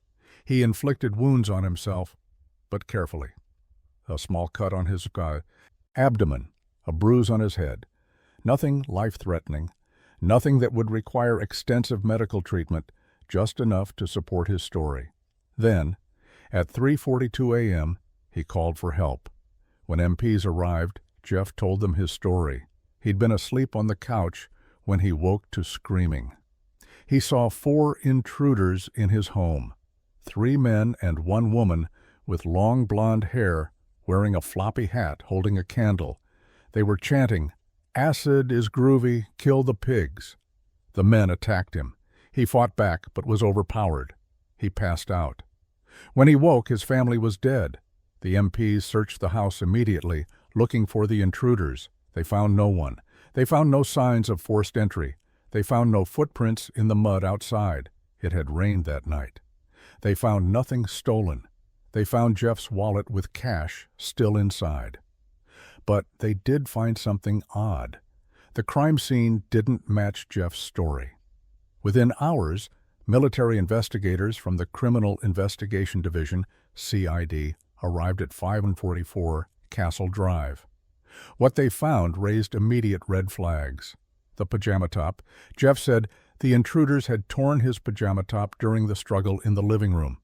But fibers from that pajama top were found under Colette's body in the bedroom, under Kimberly's body in her bedroom, and throughout all 3 crime scenes. The top had been at all 3 murder sites, not just in the living room where Jeff claimed it was torn. The blood evidence, Jeff's blood, type AB, rare, was found only in the living room and master bathroom. It was not found in the bedrooms where his daughters were killed. If he'd been fighting for his life throughout the house, his blood should have been everywhere. Instead, it looked like he'd inflicted his own injuries in controlled locations after the murders. The weapons. All of the weapons used in the murders came from inside the house. An ice pick from the kitchen, knives from the kitchen, a club made from a bed slat. No weapons were taken by the intruders. Why would home invaders use the victim's own weapons? The lack of disorder. For a scene of such violence, there was remarkably little disorder. Furniture was knocked over, yes, but valuables sat undisturbed on shelves. Nothing was stolen, nothing was ransacked. It looked staged. The word pig, written in blood on the headboard wall, it was clearly meant to invoke the Manson murders. But it was too convenient, too on the nose, and the handwriting didn't match any smears or smudges that would come from a panicked intruder writing quickly in the dark. Jeff's wounds. His injuries were superficial. A small cut that barely required stitches, some bruises. Meanwhile, his wife had 37 stab wounds. His daughters had been beaten and stabbed repeatedly. Why would intruders go berserk on a pregnant woman and 2 children, but barely scratch a trained Green Beret physician? The physical evidence: there were no unidentified fingerprints, no foreign hairs, no fibers from outsiders. Clothing, no footprints, no signs that anyone other than the MacDonald family had been in that house. Lead investigator William Ivory became convinced within days Jeffrey MacDonald had murdered his family and staged the scene to look like a home invasion. In May 1970, the Army convened an Article 32 hearing, essentially a military grand jury, to determine if there was enough evidence to court-martial Jeffrey MacDonald for the murders. For 5 weeks, prosecutors presented evidence. They called witnesses. They detailed the inconsistencies in Jeff's story. They showed how the physical evidence contradicted his claims. But Jeff had hired a brilliant civilian defense attorney, Bernard Segal. And Segal mounted a masterful defense. He attacked the military investigation as sloppy and biased. He presented Jeff as a loving father and devoted husband who'd been victimized twice, first by the intruders who'd murdered his family, then by investigators who'd made him a scapegoat. He put Jeff on the stand to tell his story, and Jeff was smooth, articulate, and convincing. Most importantly, Segal presented a surprise witness, Helena Stockley, a local woman who'd been a drug-addicted teenager in 1970. Stockley said she thought she might have been at the MacDonald house that night. She remembered wearing a floppy hat and carrying a candle. She had vague, hazy memories that might have been consistent with the murders. It was exactly the reasonable doubt Segal needed. On October 23, 1970, the hearing officer recommended that all charges be dismissed. In December 1970, the Army dropped the case. Jeffrey MacDonald was free. After the Army cleared him, Jeff moved to California and resumed his medical career. He completed a residency in emergency medicine. He worked at St. Mary's Medical Center in Long Beach. He drove a sports car, dated beautiful women, and lived the bachelor lifestyle he'd always wanted.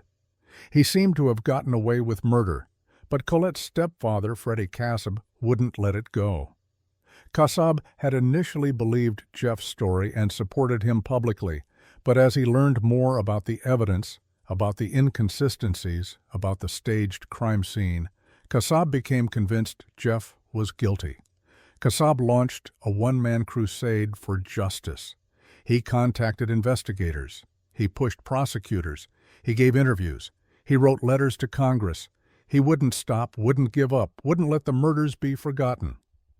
In 1974, Kassab's efforts finally paid off. The Justice Department reopened the case. A federal grand jury was convened.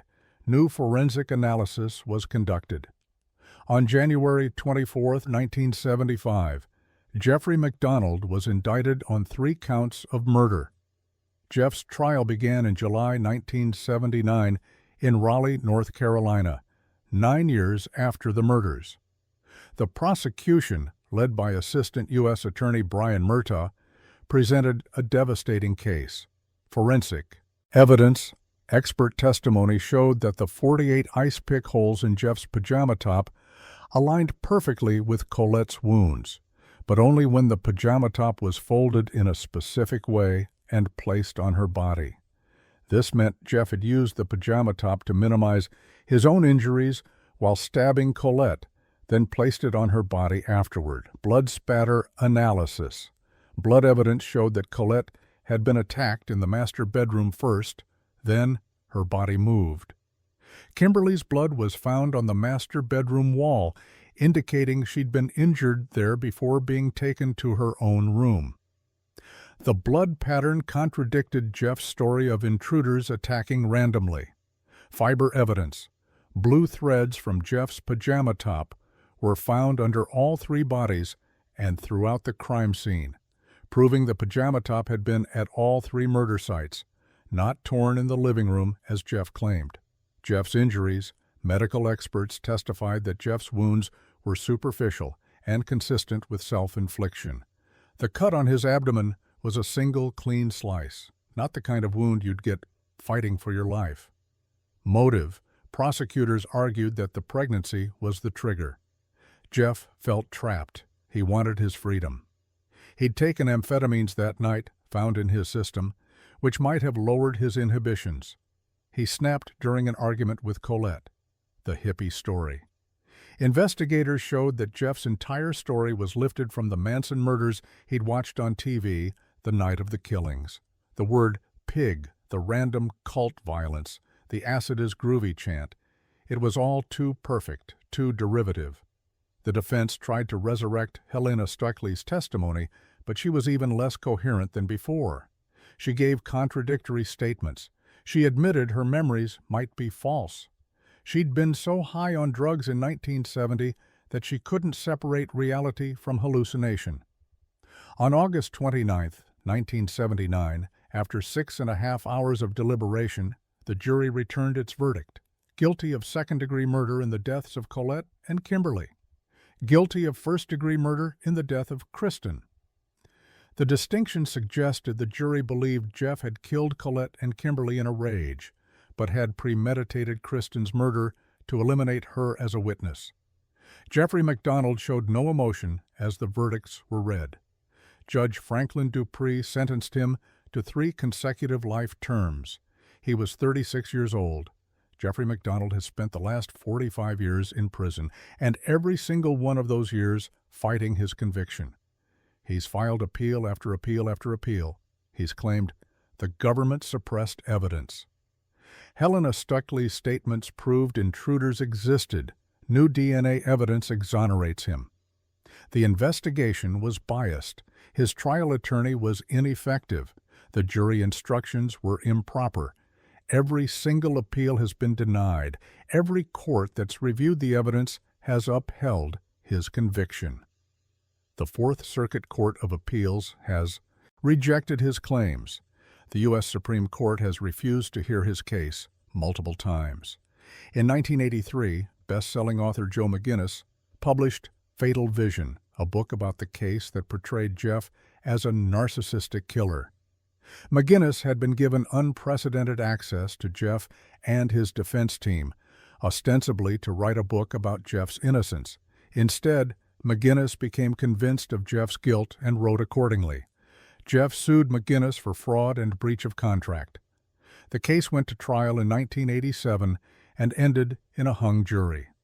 Jeff eventually settled for $325,000, money he later had to forfeit under laws preventing criminals from profiting from their crimes. NBC adapted Fatal Vision into a miniseries in 1984, starring Gary Cole as Jeff MacDonald. The series was a massive hit and introduced the case to millions of viewers. In 2012, documentary filmmaker Errol Morris released A Wilderness of Error, questioning some aspects of the prosecution's case and raising doubts about Jeff's guilt. But even Morris acknowledged that much of the evidence pointed toward Jeff. In recent years, Jeff's legal team has focused on DNA evidence found at the crime scene, specifically a few hairs and fibers that couldn't be definitively sourced. They argue this proves intruders were present, but prosecutors point out that the DNA evidence doesn't exonerate Jeff. The hairs could have come from anyone who'd been in the house in the days before the murder, MPs who responded to the scene, paramedics who treated Jeff, military personnel who processed the scene. More importantly, the DNA evidence doesn't explain away the overwhelming physical evidence that proves Jeff staged the scene. The pajama top holes, the blood spatter, the fiber evidence, the lack of forced entry, the missing intruder fingerprints. Jeffrey MacDonald is now 81 years old. He's incarcerated at the Federal Correctional Institution in Cumberland, Maryland, a medium-security prison where he's been held since 1982. He's worked in the prison medical facility. He's taught classes. He's maintained correspondence with supporters who believe in his innocence. He's granted occasional interviews, always maintaining he's a wrongly convicted man. In 2020, Jeff's attorneys filed a motion for compassionate release due to his age and COVID-19 concerns. The motion was denied. The judge noted that Jeff had killed a pregnant woman and 2 children, then spent decades lying about it. Jeff will almost certainly die in prison. At 81, serving 3 consecutive life sentences, he has no realistic chance of release. And through it all, 45 years, he has never once admitted what he did, never confessed, never shown remorse, never apologized to Colette's family for taking their daughter and granddaughters. Because narcissists don't apologize. They don't admit fault. They don't accept responsibility. They just keep lying. Colette Stevenson. MacDonald was 26 years old, a devoted mother, a loyal wife, who'd supported Jeff through medical school, a woman who loved her family and was excited about her pregnancy. She was 5 months pregnant with a son when she died. She fought hard for her life, evidenced by defensive wounds on her arms. She died on the floor of her bedroom, stabbed 37 times by the man she'd loved since high school. Kimberly MacDonald was 5 years old, a kindergartner who loved school, who called her father Daddy, who tried to help her mother during the attack. She was beaten so severely her skull was fractured. She was stabbed multiple times. She died in her bedroom, the last thing she saw being her father's face as he killed her. Kristen MacDonald was 2 years old, a toddler who still slept in a crib, who had her whole life ahead of her. She was stabbed 33 times, overkill that suggested rage or the determination to ensure she couldn't survive to identify her killer. She died in her room, surrounded by stuffed animals. The unborn baby, gender later confirmed as male, never had a chance to live. They're buried at Pineview Cemetery in Long Island, New York. Freddie Kassab, the man who never gave up seeking justice, is buried near them. He died in 1994, having achieved what he'd fought for, Jeffrey MacDonald behind bars. The MacDonald case became one of the most heavily litigated murder cases in American history. It's been the subject of books, documentaries, a miniseries, podcasts, and countless legal articles. It's taught in law schools as an example of circumstantial evidence and forensic analysis. It's taught in criminal justice programs as an example of crime scene staging. It's taught in forensic science courses as an example of how physical evidence can contradict witness testimony. The case also demonstrated how intelligent, articulate defendants can manipulate the system for years. Jeff's medical training, his understanding of injuries and blood patterns, his ability to construct a plausible narrative, all of it helped him stage a crime scene that initially fooled some investigators. But physical evidence doesn't lie.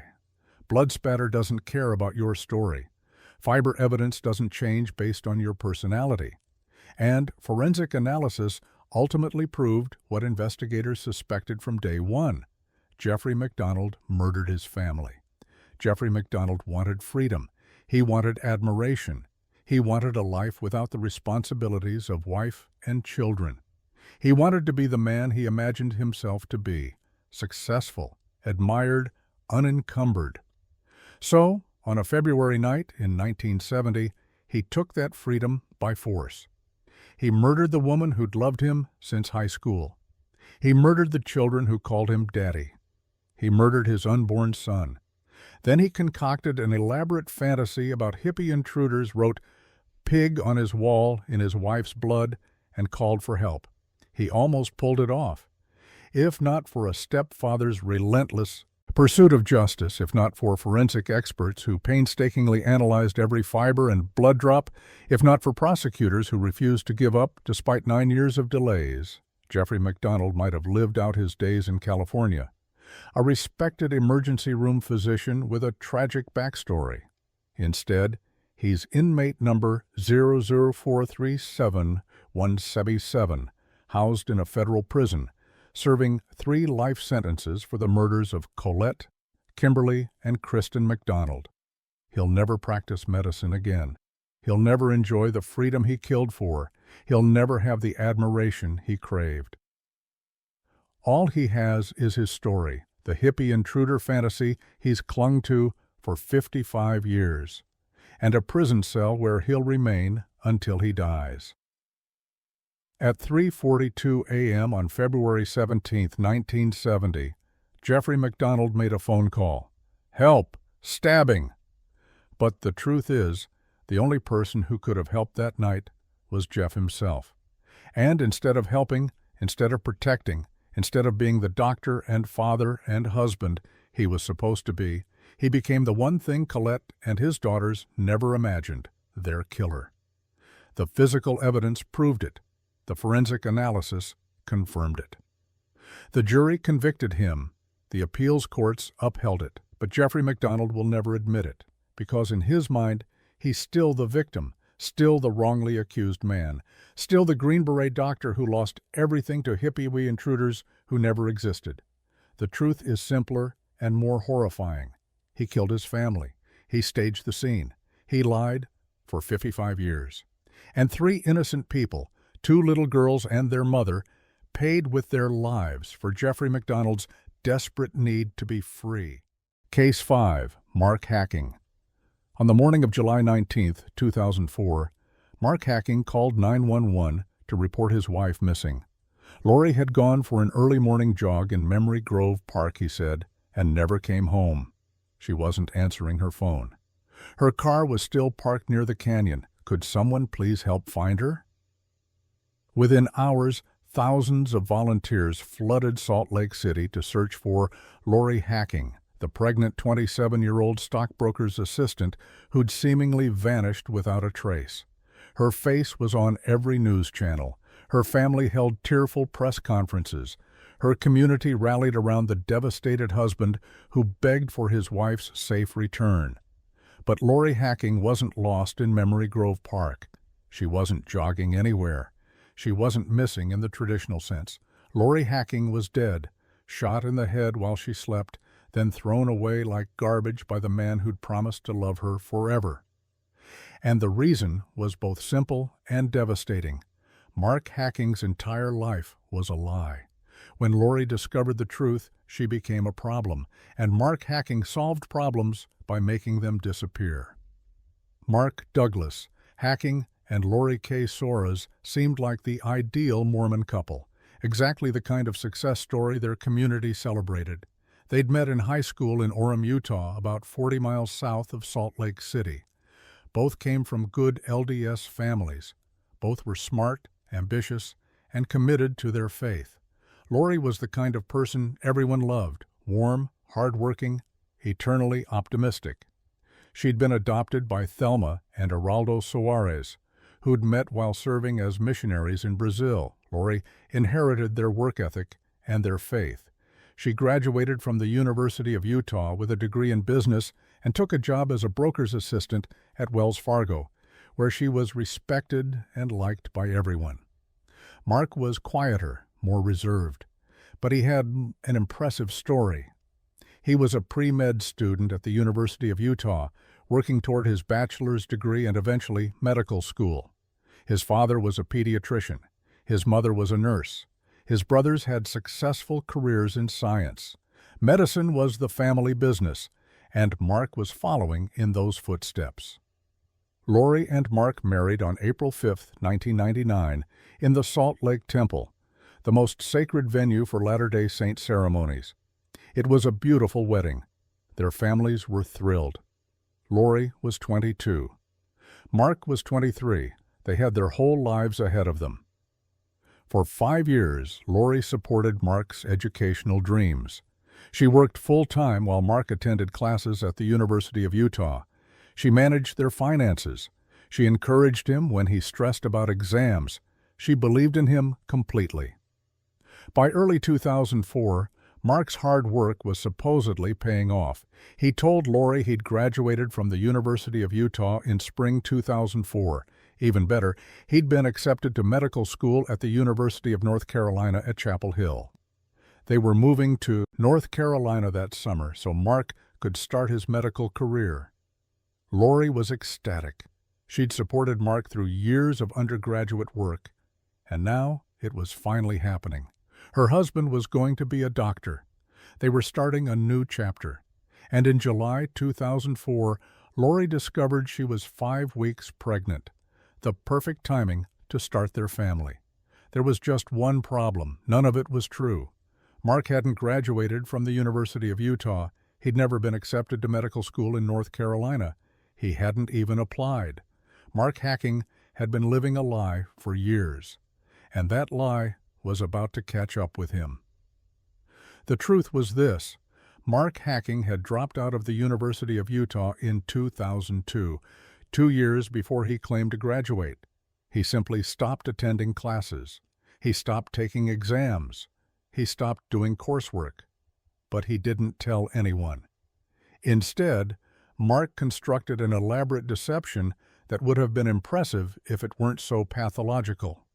Every single day he left the apartment in the morning as if going to class, spent hours at the university library reading textbooks and studying material.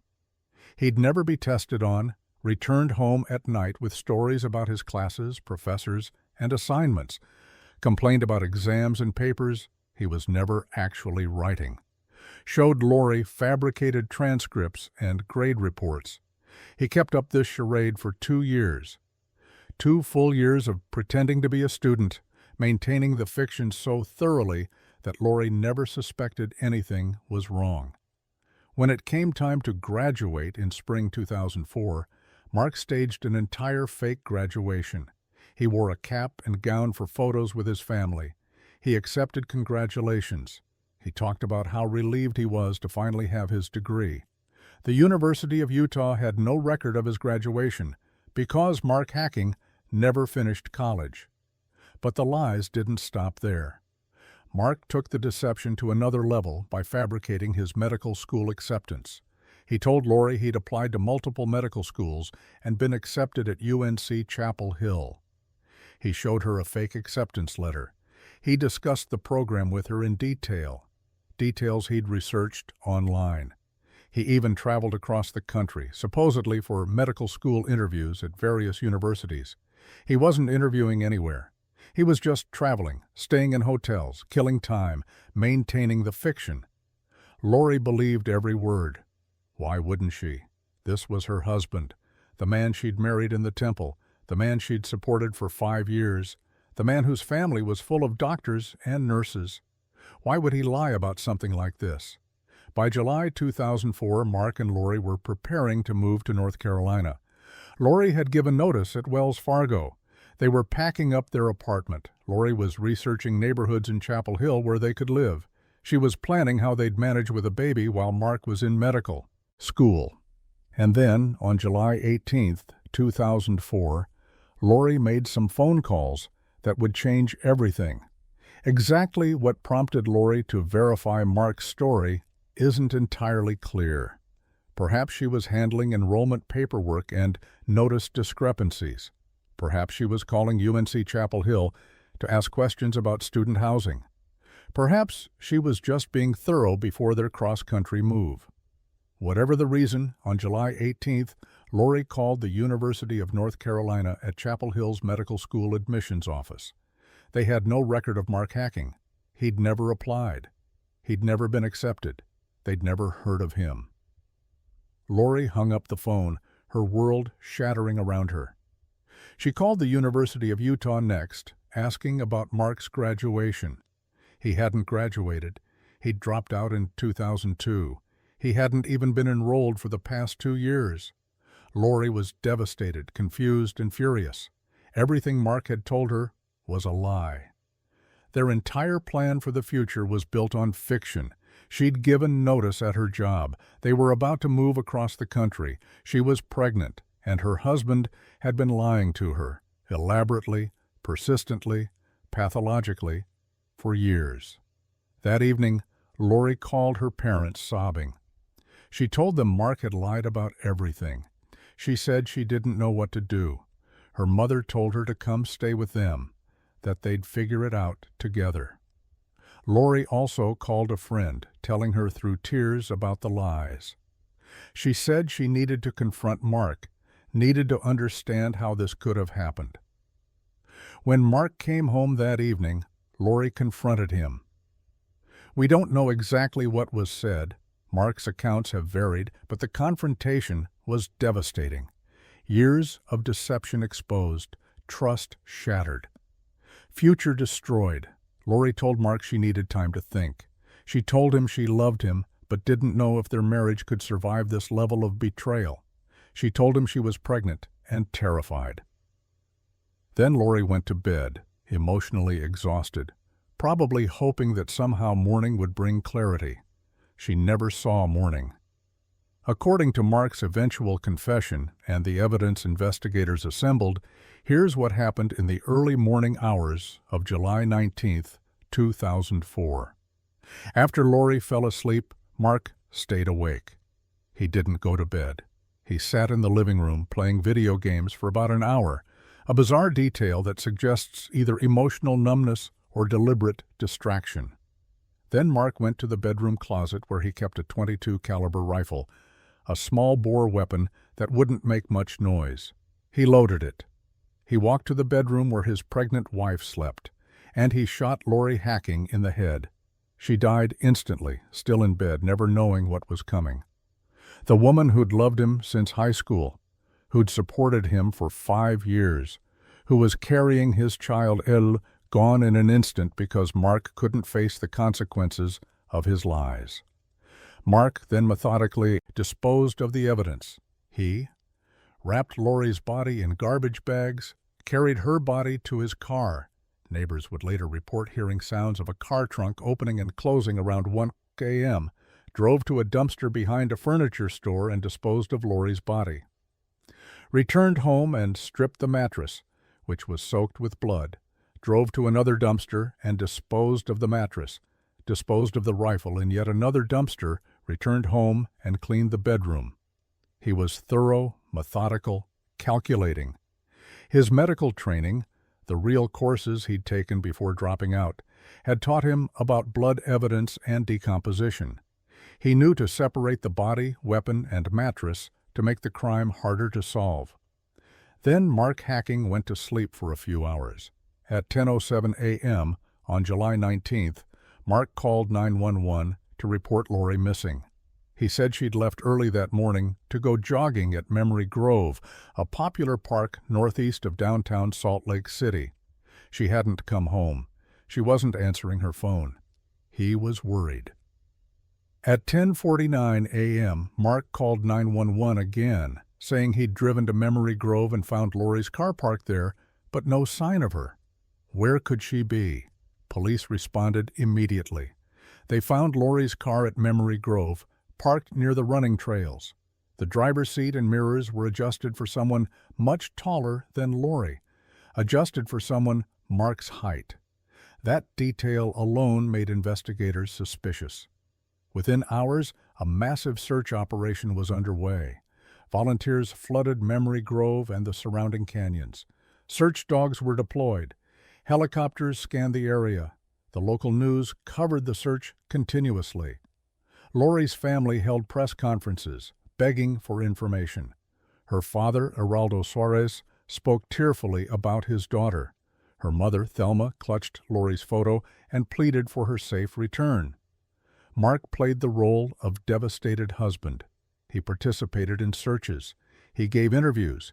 He stood beside Lori's family as they appealed to the public, but his behavior was odd.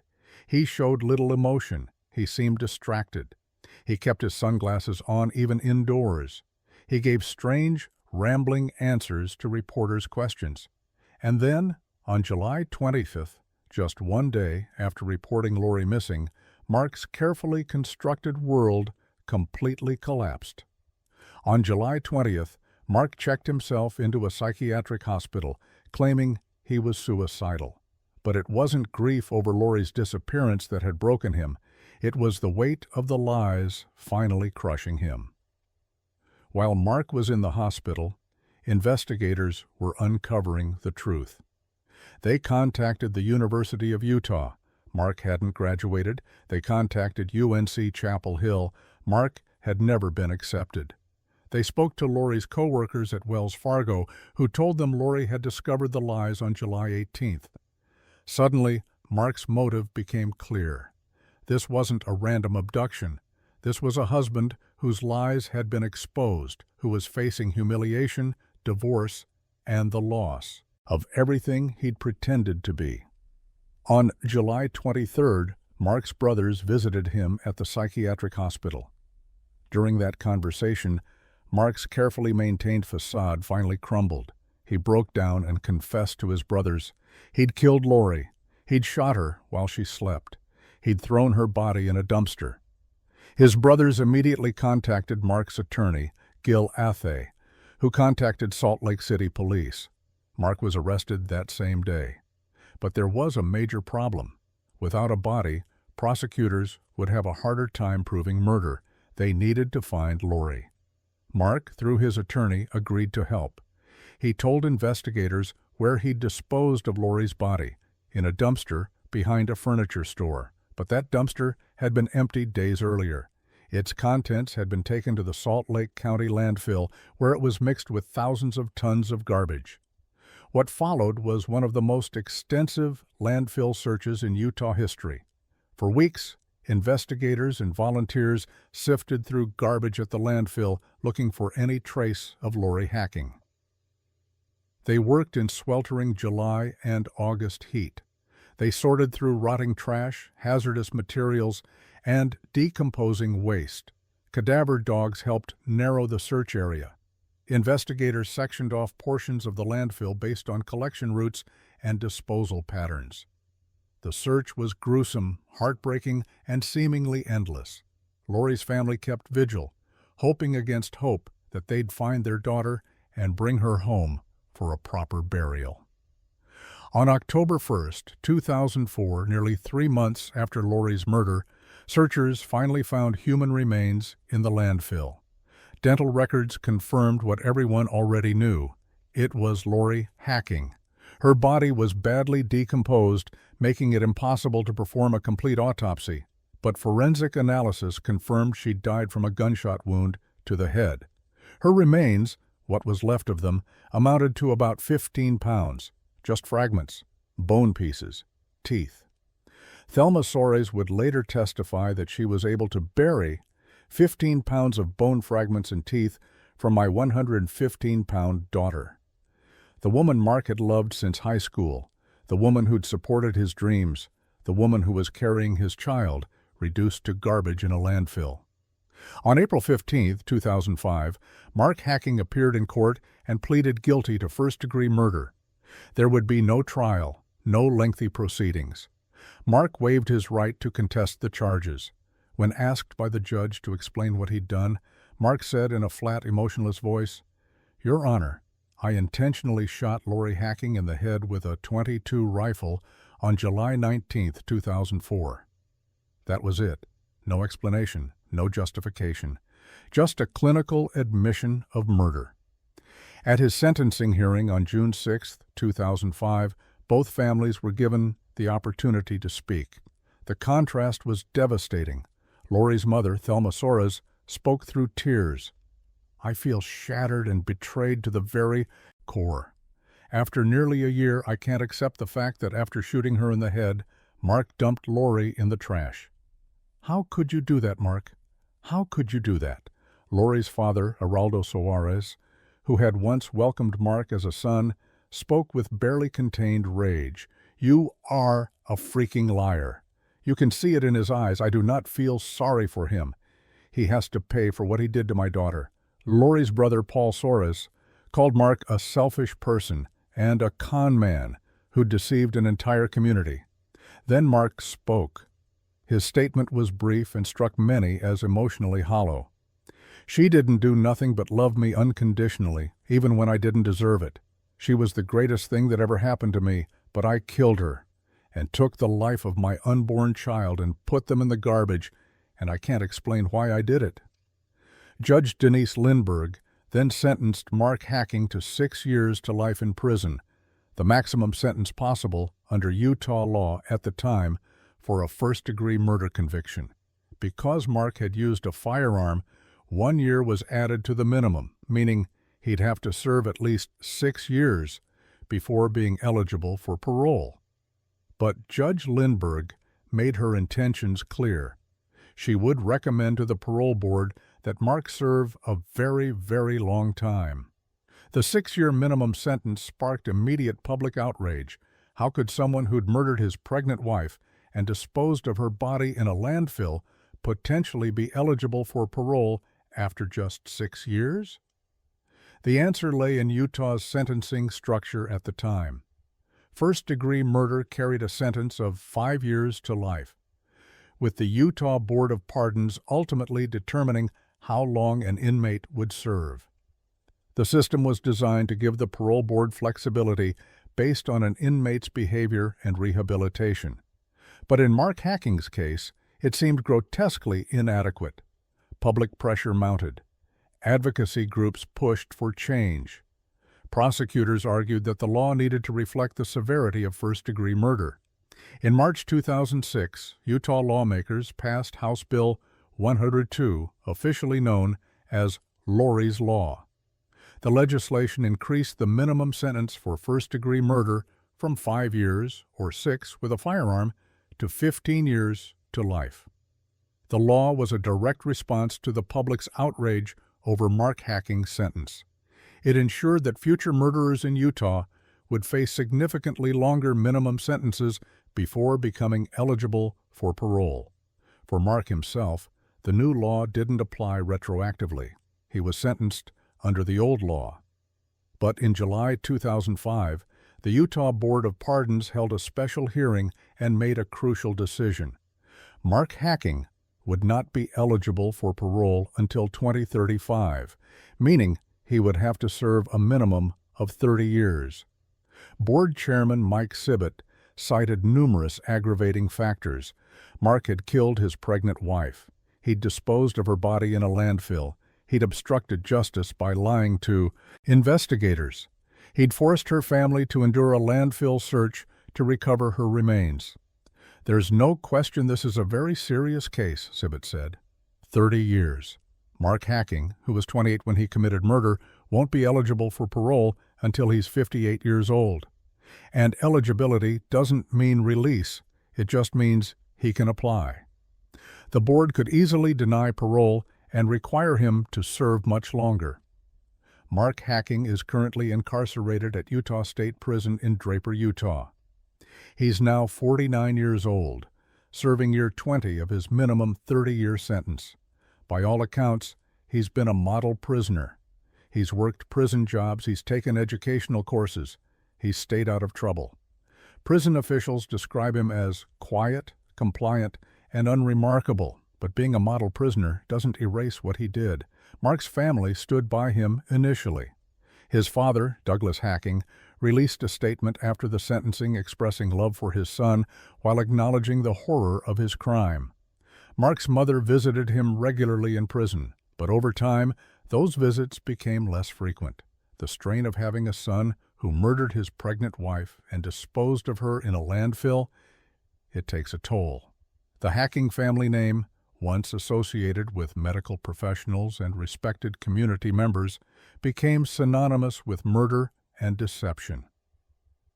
Mark has given only one interview from prison years ago, in which he expressed remorse and said he thought about Lori every day.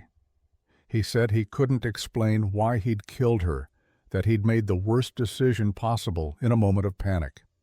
But his actions on the night of July 19, 2004, tell a different story. This wasn't a moment of panic. Mark had hours to make a different choice.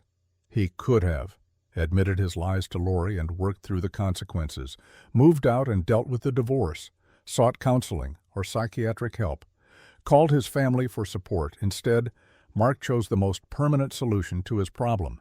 He murdered the person who discovered his lies. Forensic psychiatrists who studied Mark Hacking's case identified him as a pathological liar, someone who lies compulsively, often without clear benefit, and who constructs elaborate fictions to support a false identity. Dr. Kathy Yates, a forensic psychologist, explained that Mark's lying likely began as a coping mechanism. Growing up in a high-achieving family where his father was a pediatrician and his brothers were successful in science careers, Mark felt pressure to succeed. When he struggled academically, rather than admit failure, he lied. He felt like he deserved more than he was getting in life, but didn't want to put his energies into achieving the kinds of goals that he probably could have achieved, Dr. Yates said. The lies started small, exaggerating grades, claiming to have done better on tests than he had. But as time went on, the lies grew. Dropping out of college became still attending. Not graduating became graduated with honors. Not applying to medical school became accepted to UNC Chapel Hill. Each lie required 10 more lies to support it. Mark was trapped in a web of his own making, and the web kept growing until it consumed his entire life. When Lori discovered the truth, Mark faced 2 choices: admit everything and face humiliation, or eliminate the person who knew. For a narcissistic, pathological liar who'd spent years constructing a false identity, admitting the truth was psychologically unbearable. So he chose murder. Lori K. Suarez Hacking was 27 years old, a kind, hard-working woman who believed in her husband and supported his dreams. She worked full-time at Wells Fargo, where colleagues described her as friendly, diligent, and reliable. She loved her family deeply. She was excited about becoming a mother. She'd stood by Mark through what she thought were years of medical school preparation. She'd planned their move to North Carolina. She'd dreamed about their future together. Mark as a doctor, their growing family, the life they'd build. Instead, she died in her sleep, shot in the head by the man she'd trusted most. Her body was thrown away in a dumpster, then lost in a landfill for months. When she was finally found, she was barely identifiable. The unborn child, gender was never determined due to the body's decomposition, never had a chance. 5 weeks into development, the baby died with Lori, another victim of Mark's lies. Lori and her unborn child are buried at a cemetery in Utah. The inscription on their shared headstone reads, "Beloved daughter, sister, friend, and unborn child." Thelma Soares visits the grave regularly. She's forgiven Mark, not for his sake, but for her own peace of mind. But forgiveness doesn't mean forgetting. "You never get over it," Thelma said in a 2014 interview, 10 years after Lori's death. "I'm not over it now. I will never get over it. What you get over is the immediacy of it, but you never get over the loss." The Hacking case devastated Salt Lake City's tight-knit community. Thousands of volunteers had searched for Lori, driven by genuine concern and hope. When they learned that Mark had killed her and thrown her away while they were searching, the betrayal was profound. The case also sparked conversations in LDS communities about the pressure to succeed, the importance of honesty, and the dangers of pretending everything is perfect. Mark had felt enormous pressure to live up to family expectations, to be the successful medical student his parents wanted. Rather than admitting struggles, he'd lied. Mormon leaders used the case as a teaching moment about integrity, honesty, and the importance of seeking help when struggling rather than hiding behind deception. The case also led to improvements in how police handle missing persons cases involving spouses. Investigators now immediately check for red flags, recent arguments, financial problems, and inconsistencies in the spouse's story. Lori's case showed that the husband's story should be verified quickly before valuable evidence is lost. In August 2004, Thelma Soares announced the creation of a scholarship fund in Lori's memory to assist students attending the University of Utah's David Eccles School of Business, where Lori had earned her degree. When Thelma appeared on The Oprah Winfrey Show in September 2004, Oprah donated $50,000 to the scholarship fund. Over the years, the fund has helped numerous students pursue business degrees, students who, unlike Mark, genuinely work toward their education rather than faking it. It's a fitting legacy for Lori, whose real accomplishments, her actual college degree, her real job, her genuine relationships, stood in stark contrast to Mark's fabricated life. In 2035, Mark Hacking will become eligible for parole.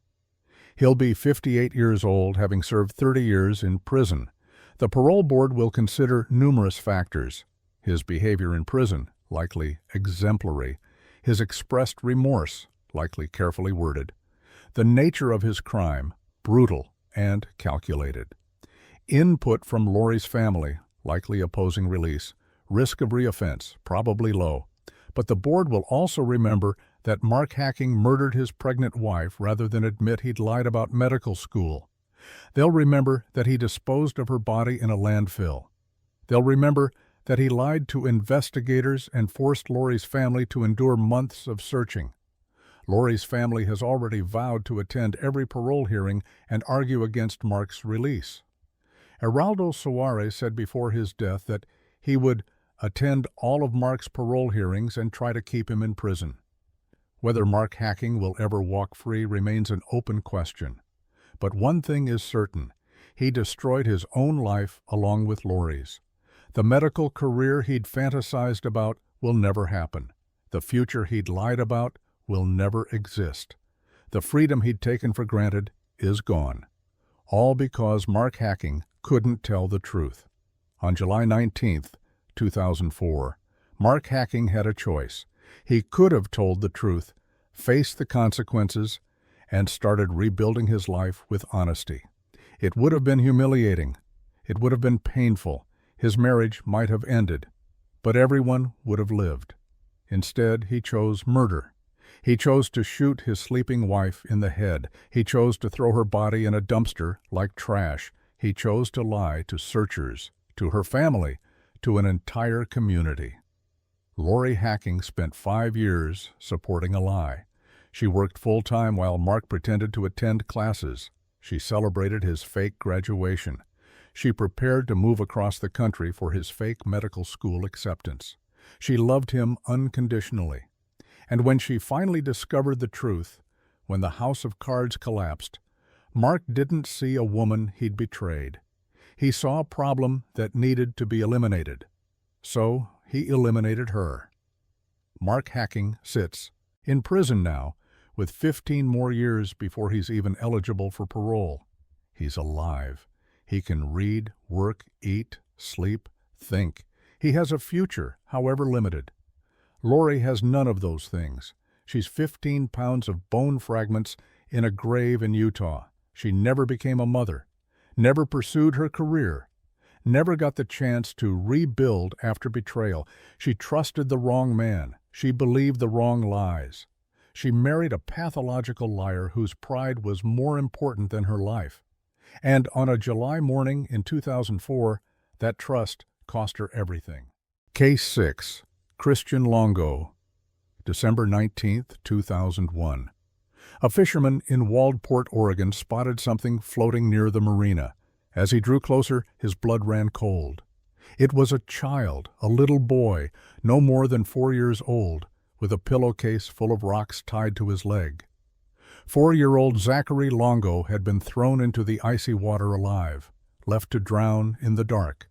And he wasn't alone. Over the next 8 days, investigators would discover 3 more bodies: his mother and his 2 baby sisters, all murdered by the one person who should have protected them, the killer. already sipping margaritas on a beach in Cancun, living under a stolen identity without a care in the world. Christian Michael Longo had movie star good looks, charming smile, boyish face. He spoke with the earnest conviction of someone you could trust, someone you'd want as a neighbor, a friend. He married Mary Jane Baker when he was just 19 years old. She was 26, older, more mature, drawn to his charisma and devotion to their shared Jehovah's Witness faith. Together, they built what looked like the perfect life. 3 beautiful children, Zachary, Sadie, and little Madison. Family photos showed camping trips, beach days, smiling faces. Christian worked at Starbucks. Mary Jane stayed home with the kids. From the outside, they were living the American dream. But Christian Longo had a problem. Actually, several problems. He couldn't stop lying. He couldn't stop spending. And he couldn't stop committing crimes. The marriage was built on fraud from day one. Christian couldn't even afford Mary Jane's engagement ring, so he stole money from his employer to buy it. That should have been the first warning sign. It wasn't the last. Interview, former coworker. Christian always had to have the best of everything, the nicest car, the latest gadgets, expensive vacations they clearly couldn't afford. He'd show up to work with new toys, talking about his investments, his plans. All of it was borrowed money. Credit cards maxed out, loans unpaid. Christian opened accounts in his father-in-law's name without permission. He cashed forged checks, $30,000 worth, from a construction company. When caught, he was sentenced to probation and ordered to pay it back. He couldn't keep up with the payments. Then came the adultery. Christian was caught cheating on Mary Jane. The Jehovah's Witness congregation, the cornerstone of their entire social world, excommunicated him. Disfellowshipped, they called it. For Christian, it was humiliating. For Mary Jane, it was devastating. Christian made a decision. They'd start over, move west to Oregon, where no one knew them, where he could rebuild his reputation. He pawned Mary Jane's engagement ring for gas money, the same ring he'd stolen to buy in the first place. They arrived in Newport, Oregon in 2001. Christian got a job at the local Starbucks, making $7.40 an hour part-time. Then he rented a luxury, one-bedroom condo right on the waterfront at Yaquina Bay, a place far beyond his means. The lies were piling up, the bills were piling up, the walls were closing in. And Christian Longo made a choice. Christian would later tell police that December 16th was the beginning of the end. But investigators believe the planning started much earlier. Here's what we know happened. On the night of December 16th, Mary Jane put the children to bed. Christian stayed up, playing video games, sorting through belongings. His family slept peacefully in the next room. Then Christian Longo found his rifle. He walked into the bedroom. Mary Jane, his wife of 8 years, lay sleeping, the mother of his children, the woman who had stood by him through arrests, shame, financial ruin. Christian Longo strangled her to death. Then he went to the crib where 2-year-old Madison slept, his baby girl, his youngest daughter. He strangled her too. But he wasn't finished. Zachary and Sadie, 4 and 3 years old, were still asleep, still alive, still trusting their daddy to keep them safe. Christian loaded his dead wife and baby daughter into suitcases. He weighted them down with dumbbells from his apartment. Then he placed the suitcases in the trunk of his car. Around 4 a.m., Christian drove to a bridge overlooking Lint Slough, a backwater inlet of the Alsea River. He brought Zachary and Sadie with him. They were groggy, confused. They thought they were going on an adventure with Daddy. Christian Longo tied pillowcases filled with rocks to his children's legs, and then, while they were still awake, still breathing, still calling for him, he threw them into the freezing water. 4-year-old Zachary Longo and 3-year-old Sadie Longo drowned in the dark, weighted down, unable to surface. Christian drove back to the condo. He disposed of the suitcases containing Mary Jane and Madison in Yaquina Bay, right behind his apartment. Then he went shopping for a new mattress. While his family's bodies floated in the cold Oregon waters, Christian Longo was living his best life. He used a stolen credit card to book a flight to San Francisco, then another to Texas, then a third to Cancun, Mexico. He checked into a beachside resort. He partied. He met women. He told everyone he was a travel writer working on a story. But he needed a name, a believable identity. Christian Longo chose Michael Finkel, a real journalist who had just been fired from the New York Times Magazine for fabricating a story. It was perfect. Finkel was disgraced, lying low, unlikely to be actively writing. Christian introduced himself to other travelers as Mike Finkel. He hung out at the Mayan Beach Garden Resort, sipping drinks, talking about his exciting journalism career. He was charming, funny. Everyone liked him. Back in Oregon, the truth was surfacing. December 19th, Zachary's small body washed ashore. December 27th, divers found 2 suitcases in the bay near the Longo condo. Inside one, Mary Jane's nude body, bruises shaped like hands around her neck. Inside the other, 2-year-old Madison, along with clothes and a dumbbell weight. Christian Longo was now wanted for quadruple murder. He was placed on the FBI's 10 most wanted list. His face was plastered across America. But Christian wasn't in America anymore.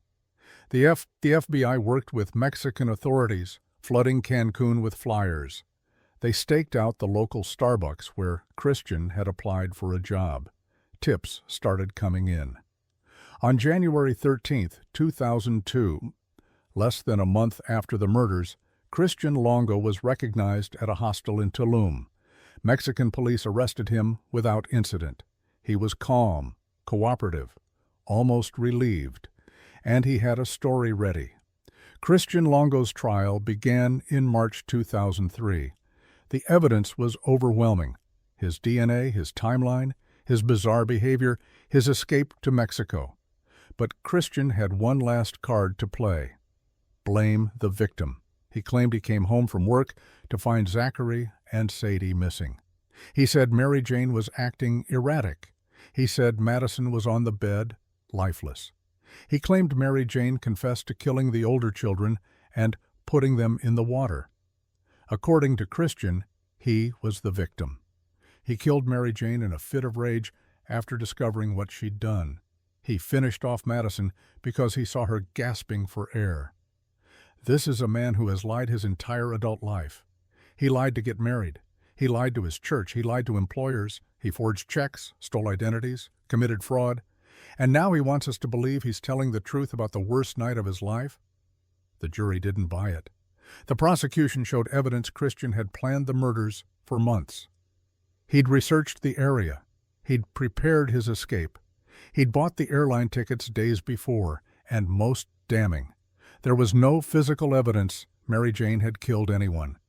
But there was overwhelming evidence Christian had killed everyone. After less than 4 hours of deliberation, the jury returned. Guilty. Guilty on all 4 counts of aggravated murder. During the penalty phase, Christian Longo showed no remorse. Jurors later said his intelligence and charm made him more dangerous, not less.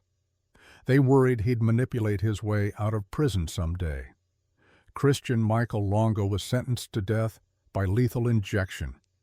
Here's where the story takes an even stranger turn. The real Michael Finkel, the journalist whose identity Christian stole, became obsessed with the case. After the trial, Finkel traveled to Oregon and began visiting Christian Longo in prison. They formed a bizarre friendship. Christian opened up to Finkel in ways he hadn't to anyone else. They exchanged hundreds of letters, hours of recorded conversations. Eventually, Christian admitted the truth. Yes, he killed them all, every single one. He strangled Mary Jane and Madison. He threw his children alive into the freezing water. Why? I was tired of the lying, tired of the pressure. I just wanted to start over, and they were in the way. Finkel wrote a book about their relationship, True Story, Murder, Memoir, Mea Culpa. In 2015, it became a film starring James Franco as Christian Longo and Jonah Hill as Finkel. The book explores a disturbing question.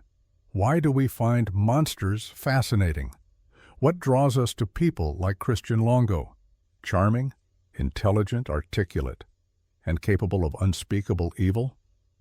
Christian Longo sat on death row for nearly 2 decades. Oregon had a moratorium on executions, so he waited and waited. In 2011, he founded GAVE, Gifts of Anatomical Value from Everyone, an advocacy group pushing for death row inmates to be allowed to donate their organs after execution. He wrote op-eds for the New York Times, positioning himself as a humanitarian. Some saw it as genuine remorse. Others saw it as one more con. Christian Longo's final attempt to control the narrative. On December 13, 2022, Oregon, Governor Kate Brown commuted every death sentence in the state to life without parole. Christian Longo will never be executed. He will spend the rest of his natural life in prison. Mary Jane Longo was 34 years old. She loved her children. She stood by her husband through arrests, shame, and poverty. She deserved better. Zachary was 4, full of energy, loved by everyone who knew him. Sadie was 3, sweet, shy, always holding her mother's hand. Madison was 2, still learning to talk, still learning to walk. They deserved to grow up, to go to school, to fall in love, to live. Instead, they drowned in the dark, weighted down by rocks, betrayed by the person they trusted most. Christian Longo destroyed 4 lives because he couldn't face the consequences of his own choices. He chose fraud over honesty, murder over accountability, Cancun beaches over his children's futures. The lies started small. A stolen ring, a forged check. But lies have a way of growing, compounding, until the only way out, in Christian's mind, was to erase everything and start fresh, even if that meant erasing his own children. Today, Christian Longo advocates for organ donation from behind bars. He writes letters, he gives interviews, he positions himself as thoughtful, remorseful, evolved. But Mary Jane Baker's family doesn't want his organs. They don't want his advocacy. They don't want his redemption arc. They just want him to face what he did. 4 murders, 4 lives stolen, 4 bodies thrown away like garbage. Some faces of evil are obvious, but Christian Longo's evil wore a smile. It spoke softly. It looked like the guy next door, and that's what makes it so terrifying. Christian Longo remains incarcerated at Oregon State Penitentiary, serving life without parole.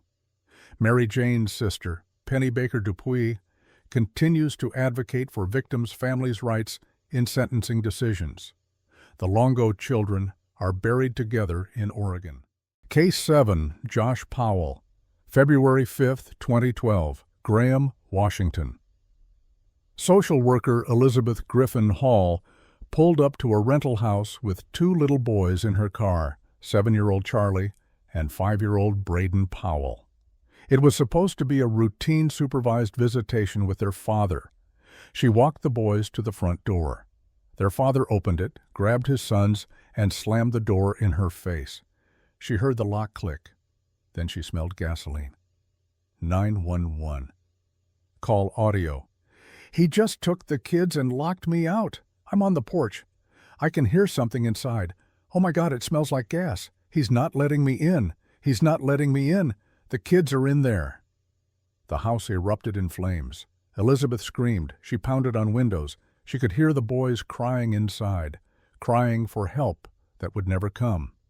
Within minutes, the house was an inferno. Joshua Powell had attacked his sons with a hatchet, doused them in gasoline, and ignited the blaze. All three died in the fire. It was the horrifying conclusion to a case that had haunted America for 2 years. Because this wasn't the first time Josh Powell had killed. To understand how we got to that burning house in Washington, we have to go back to December 2009. Back to Utah. Back to a woman named Susan Cox Powell, who knew, on some level, that she was living with a killer. Susan Cox was 28 years old, bright, devoted Mormon. She worked as a stockbroker's assistant for Wells Fargo. She was the kind of person everyone loved, warm, generous, always seeing the best in people. She met Josh Powell in their hometown of Puyallup, Washington. They were both raised in the same community, attended the same church. Josh seemed quiet, stable. They married and had 2 beautiful boys, Charlie and Braden. But friends noticed something off about Josh. He was controlling, possessive, cold. By 2009, the marriage was crumbling. Susan confided in friends that she was planning to leave Josh. She was documenting everything, his behavior, their finances, his bizarre habits. In August 2008, Susan did something that would prove chillingly prophetic. She recorded a video of herself walking through their home, showing assets, explaining the state of her marriage. "I want it documented that there is extreme turmoil in our marriage. Every moment I step back and take stock of what I'm dealing with, it feels like a never-ending cycle, but I'm too afraid of the consequences. Losing my kids, him kidnapping them, divorce, or actions worse on his part. If I die, it may not be an accident, even if it looks like one." She knew. Susan Powell knew she was in danger. She just didn't know how little time she had left. December 6, 2009, a Sunday evening. Susan's friend Kiersey dropped her off at home around 1:48 a.m. after a business trip to Arizona. Susan was exhausted. She went inside. Her husband and boys were waiting. That was the last time anyone outside the Powell family saw Susan Cox Powell alive. The next morning, Susan didn't show up for work. This was completely out of character. Susan never missed work, never failed to call in. Kiersey tried calling. No answer. She tried Susan's cell phone. Straight to voicemail. By afternoon, Kiersey was panicking. She called the police. Officers arrived at the Powell home in West Valley City around 4 p.m. The house appeared empty. Susan's car was in the driveway. Her purse was inside. Her cell phone. Her coat. In the middle of December, in Utah. Then, around 5 p.m., Josh Powell arrived home with Charlie, age 4, and Braden, age 2. He had a story that made absolutely no sense. Josh claimed that around 12:30 a.m., just hours after Susan got home, he suddenly decided to take his 2 young children on a camping trip. In December, in freezing temperatures, in the middle of the night.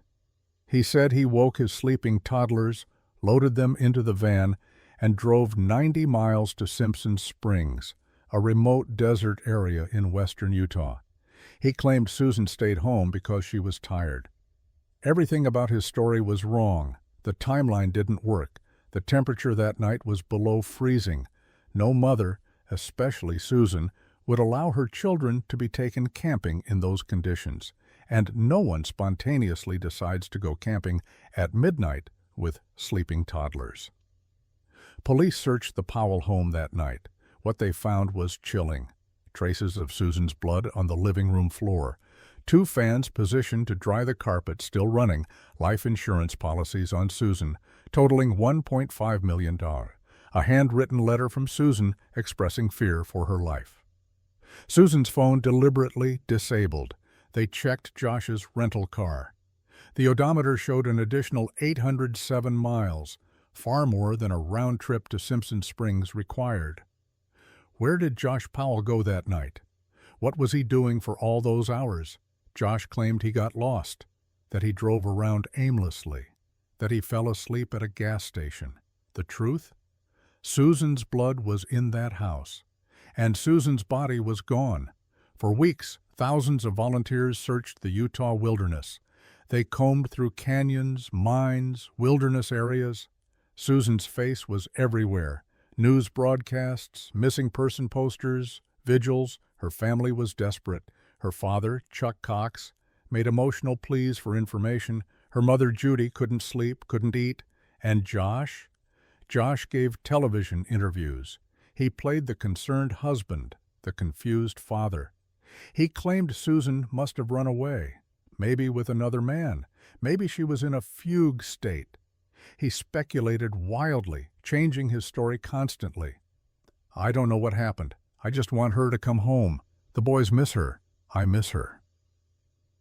But to police, Josh's behavior was deeply suspicious. He hired a lawyer immediately. He refused to cooperate fully with the investigation. He failed a polygraph test. And then, in January 2010, Josh made a decision that shocked everyone. Less than a month after Susan disappeared, Josh packed up his Utah home and moved to Washington State, to his father's house in Puyallup. He took Charlie and Braden with him. Susan's family was devastated.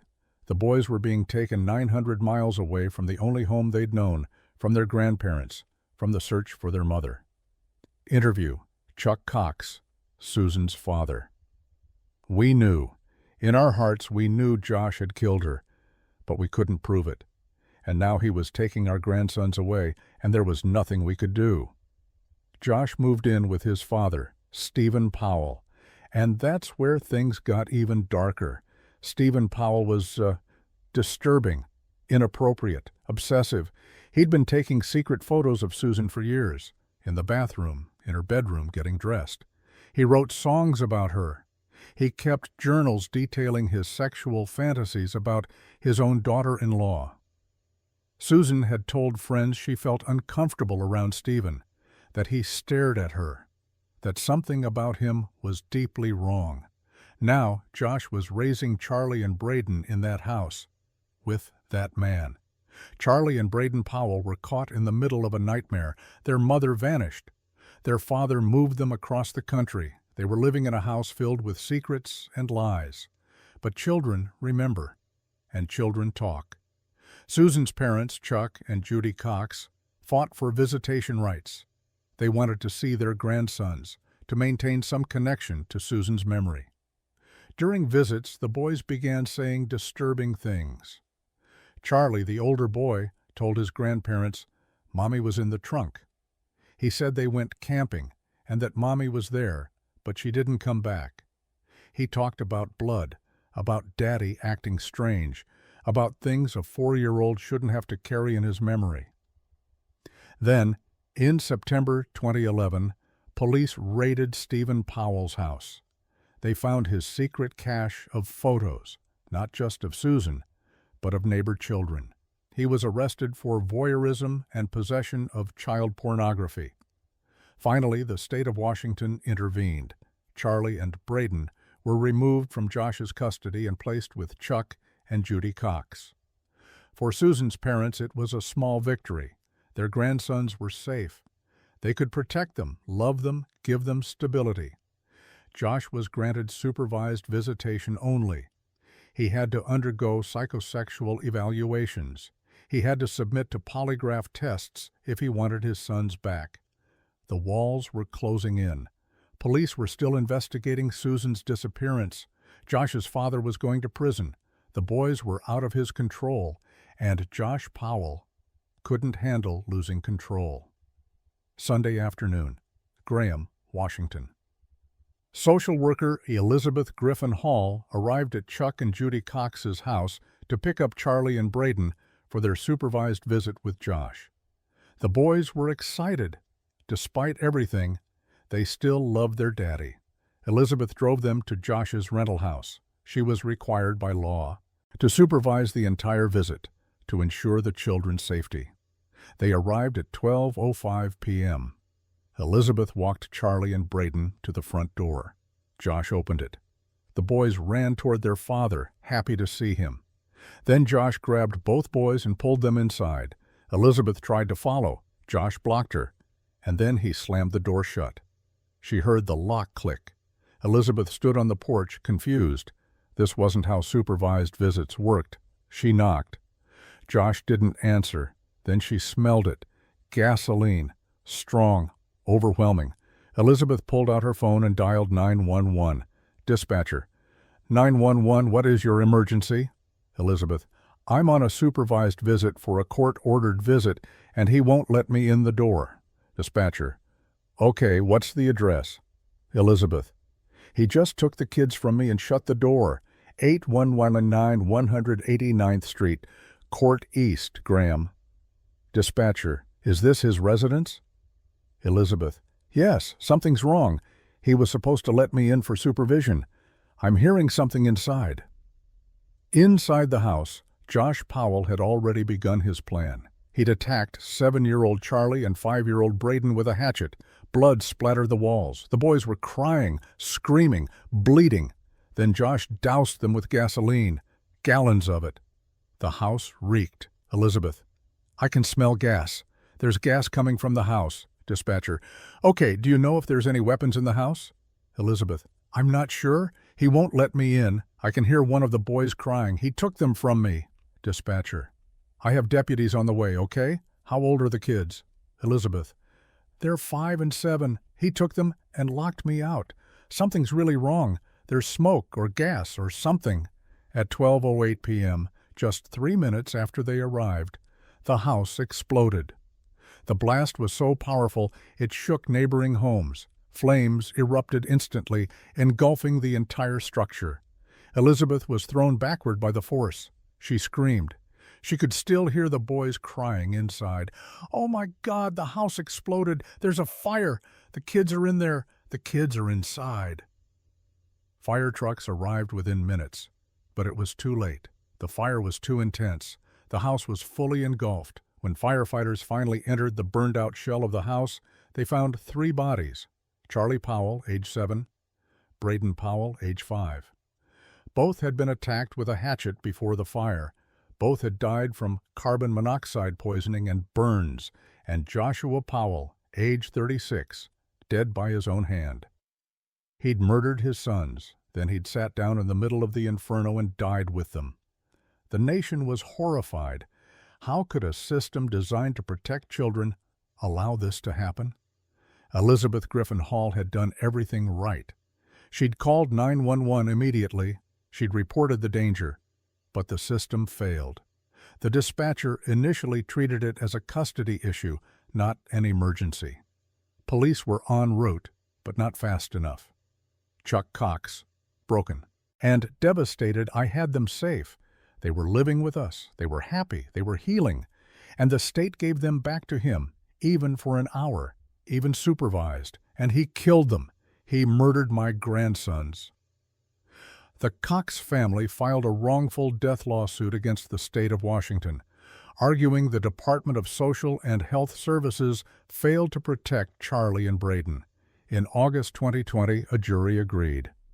They awarded Chuck and Judy Cox $98.5 million, one of the largest wrongful death verdicts in Washington history.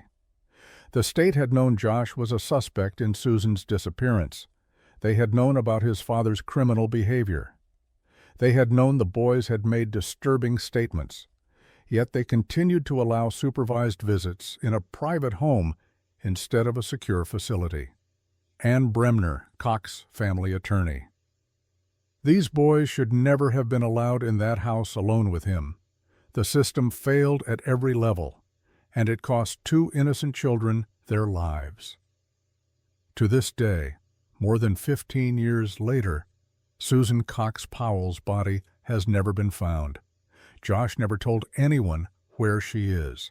He took that secret to his grave. Is she buried in the desert? Dropped in a mine shaft? Hidden in the mountains? The search area is massive, thousands of square miles of remote wilderness.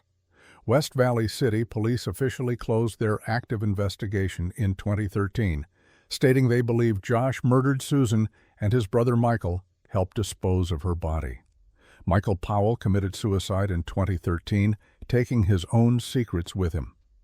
Susan's family held a memorial service. They buried a small urn with a few belongings. Her headstone bears her maiden name, Susan Cox. not Susan Powell, and her father, Chuck, had Josh's name removed from the marker. He doesn't deserve to be connected to her, even in death. Chuck and Judy Cox speak publicly about domestic violence, about warning signs, about institutional failures. They've pushed for Susan's Law, proposed legislation requiring more stringent supervised visitation rules and better training for social workers and dispatchers. Because if the system had worked, if someone had listened to Susan's premonition, if someone had acted faster on February 5th, maybe 3 lives could have been saved. Charlie and Braden Powell are buried together in Tacoma, Washington. Their grandmother, Judy Cox, visits regularly. She brings flowers. She talks to them. She tells them about their mother. Interview, Judy Cox. I tell them Susan loved them more than anything, that she would have done anything to protect them, that she tried to warn us. I tell them their daddy was sick, that what he did wasn't their fault. I hope, wherever they are, they know how much they were loved. Josh Powell murdered his wife. Then, 2 years later, he murdered his children. He was never charged, never convicted, never held accountable in a court of law. But the evidence tells the story he refused to confess. Susan's blood in the house, Josh's implausible alibi, his immediate lawyering up, his bizarre behavior, his move to Washington with his disturbing father, the boy's statements. And finally, the ultimate proof of guilt, the murder-suicide that took 2 innocent lives. Susan Cox Powell was 28 years old. She was a daughter, a sister, a friend, and most of all, a mother who loved her boys more than life itself. She tried to protect them. She documented the danger. She warned everyone who would listen. But in the end, the system failed her. And it failed her sons. Charlie would have been 23 years old today. Braden would be 21. We'll never know what they would have become, what dreams they would have chased, what lives they would have built, because their father, the person who should have protected them most, decided that if he couldn't have them, no one could. Josh Powell killed 3 times, once in secret, in the winter of 2009, and twice in front of a witness who couldn't stop him. The only difference? The second time, he died too. And somewhere in the Utah wilderness, Susan Cox Powell still waits to be found. Charlie and Braden Powell were murdered by their father on February 5, 2012. They are survived by their grandparents, Chuck and Judy Cox, who continue to advocate for domestic violence victims and supervised visitation reform. Case 8, Robert Spangler, December 30, 1978. Littleton, Colorado. Robert Spangler's neighbors heard the gunshots, 3 of them. Rapid fire. Then silence. When police arrived at the Spangler home that morning, they found a scene of unspeakable horror. Nancy Spangler, age 45, sat slumped in a chair in the basement, a gunshot wound to her head. Upstairs, her 2 teenage children, David, 17, and Susan, 15, lay dead in their bedrooms, shot in the back of the head. A typewritten suicide note sat near Nancy's body. It was signed with her initials. The coroner ruled it a murder-suicide. Nancy had killed her children, then herself. Case closed. But Nancy Spangler didn't kill anyone. The man who did, the devoted father, the respected colleague, the nice neighbor who refereed youth soccer games, would go on to live a normal life. He'd remarry twice. He'd go hiking. He'd work. He'd smile at his neighbors, and he'd kill again. Robert Bob Spangler was everything a 1970s suburban dad was supposed to be. He worked for Honeywell's camera and instruments division. Good job. Stable income. He coached Little League, refereed youth soccer, served on community boards. He and Nancy had been married for 23 years. High school sweethearts from Ames, Iowa. They'd built a life together in Littleton, a quiet suburb south of Denver. 2 kids, David and Susan. Nice house, nice neighbors. From the outside, they were the American dream. But Bob Spangler had a secret. Actually, several secrets. Interview. Former neighbor. Bob always seemed a bit controlled. Everything had to be just so. His lawn was perfect. His house was immaculate. He wore a suit and tie to mow the grass. We joked about it, but looking back, there was something rigid about him, something off. By 1978, the marriage was crumbling. Nancy knew Bob was having an affair. Bob wanted out. But divorce in the 1970s, especially in a conservative suburban community, came with stigma, with shame, with financial consequences. Bob Spangler was planning a different exit strategy. On the morning of December 30th, 1978, Bob told Nancy he had a surprise for her in the basement. Something special. A gift. She followed him downstairs. Trusting. Unsuspecting. Bob Spangler pulled out a .38 handgun and shot his wife of 23 years in the head. Nancy died instantly. Bob waited, listening for any sound from upstairs. Nothing. The house was quiet. Then he went upstairs to handle the children. David Spangler was 17 years old, a high school senior. He was home that morning, probably in his room, listening to music or doing homework. He never saw his father coming. Bob shot David in the back of the head. The boy died slowly, gasping. Bob later claimed he didn't want his son to suffer, so he smothered him with a pillow to finish the job. Susan Spangler was 15, a sophomore, sweet girl. Everyone loved her. Bob shot her in the back of the head, too. She died in her bedroom, never knowing why. Then Bob Spangler got to work. He was methodical, calculating. He'd planned this carefully. He placed the gun near Nancy's body in the basement. He typed a suicide note on the family typewriter, forging Nancy's signature. He arranged the scene to tell a specific story. Nancy had snapped. She'd killed her children, then herself. Mental breakdown, family tragedy. No one's fault. When Bob called it in the next morning, he played the devastated husband perfectly. Shock, grief, confusion. But there was a problem. When police tested Bob's hands, they found gunshot residue, fresh, recent. Bob had a story ready. He said when he came home and found Nancy sitting in the chair with a gunshot wound, he picked up the gun, examined it, touched it. That's how the residue got on his hands. Interview. Retired detective, Arapahoe County. We knew something was wrong. The whole scene felt staged. But without concrete evidence, without witnesses, and with a suicide note signed by Nancy, the coroner ruled it murder-suicide. We couldn't overcome that. On January 3, 1979, the case was officially closed. Nancy Spangler was buried as a child killer, a woman who'd murdered her own teenagers before taking her own life. And Bob Spangler? He was free. 7 months after massacring his family, Bob Spangler remarried.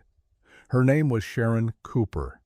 She was the woman Bob had been having an affair with, the reason he'd wanted Nancy dead in the first place.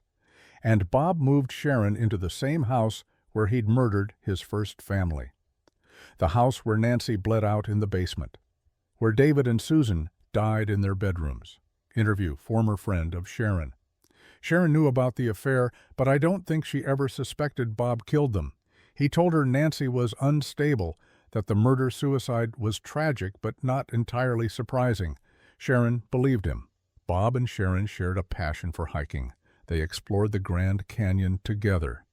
Sharon even wrote a book about their hiking adventures, dedicating it to her soulmate, the man who'd murdered his previous family. But the marriage didn't last. By 1988, Bob and Sharon divorced. It was messy, expensive. Sharon walked away bitter, convinced Bob had used her. In 1990, Bob Spangler married for the third time. Her name was Donna Sundling, 58 years old, an aerobics instructor with 5 grown children and numerous grandchildren from a previous marriage. Vibrant, active, full of life. She and Bob moved to Durango, Colorado. They seemed happy. They hiked. They traveled. They talked about growing old together. But 3 years into the marriage, Bob was growing restless again.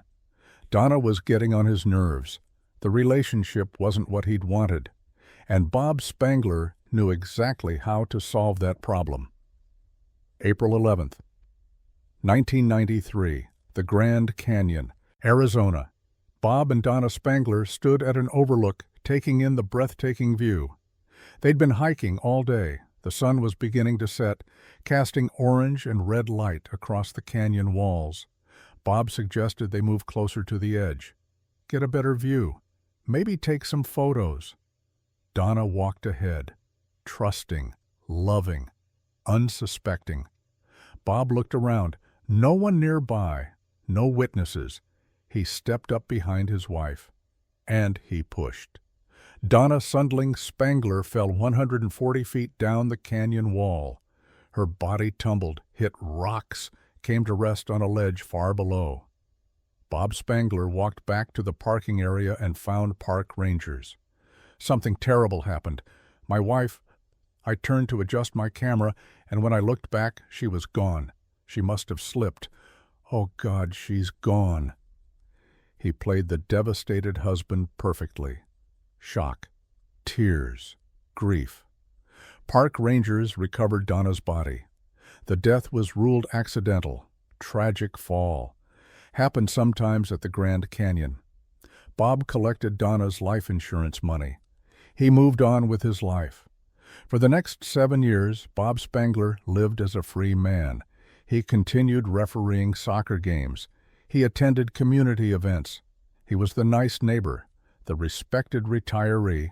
He got away with murder. Again. But time was running out. In 1994, something strange happened. Bob's ex-wife, Sharon, the woman he'd married 7 months after killing his first family, moved back into Bob's Colorado home. They'd rekindled their relationship. Sharon rented a room from Bob. They talked about getting back together, starting over. On October 2nd, 1994, Bob found Sharon unresponsive in the house, next to a bottle of Tylenol. She died later that day from a drug overdose. The death was ruled a suicide. Sharon had struggled with mental health issues after the divorce. It seemed plausible. Bob collected $20,000 from Sharon's life insurance policy, but investigators were beginning to notice a pattern. Bob Spangler had been married 4 times. 3 of his wives were dead. His first wife and children supposedly died in a murder-suicide. His third wife fell off a cliff. His second wife, who'd divorced him but moved back in, overdosed. In 1999, investigators from multiple jurisdictions finally compared notes. Arapahoe County, Colorado, Coconino County, Arizona, the FBI. They realized they weren't looking at separate tragedies. They were looking at a serial killer. The FBI reviewed the 1978 case, the staged suicide note, the gunshot residue, Bob's quick remarriage to his mistress. It all pointed to murder. They reviewed the Grand Canyon fall, Bob's changing stories about what happened, the convenient life insurance payout.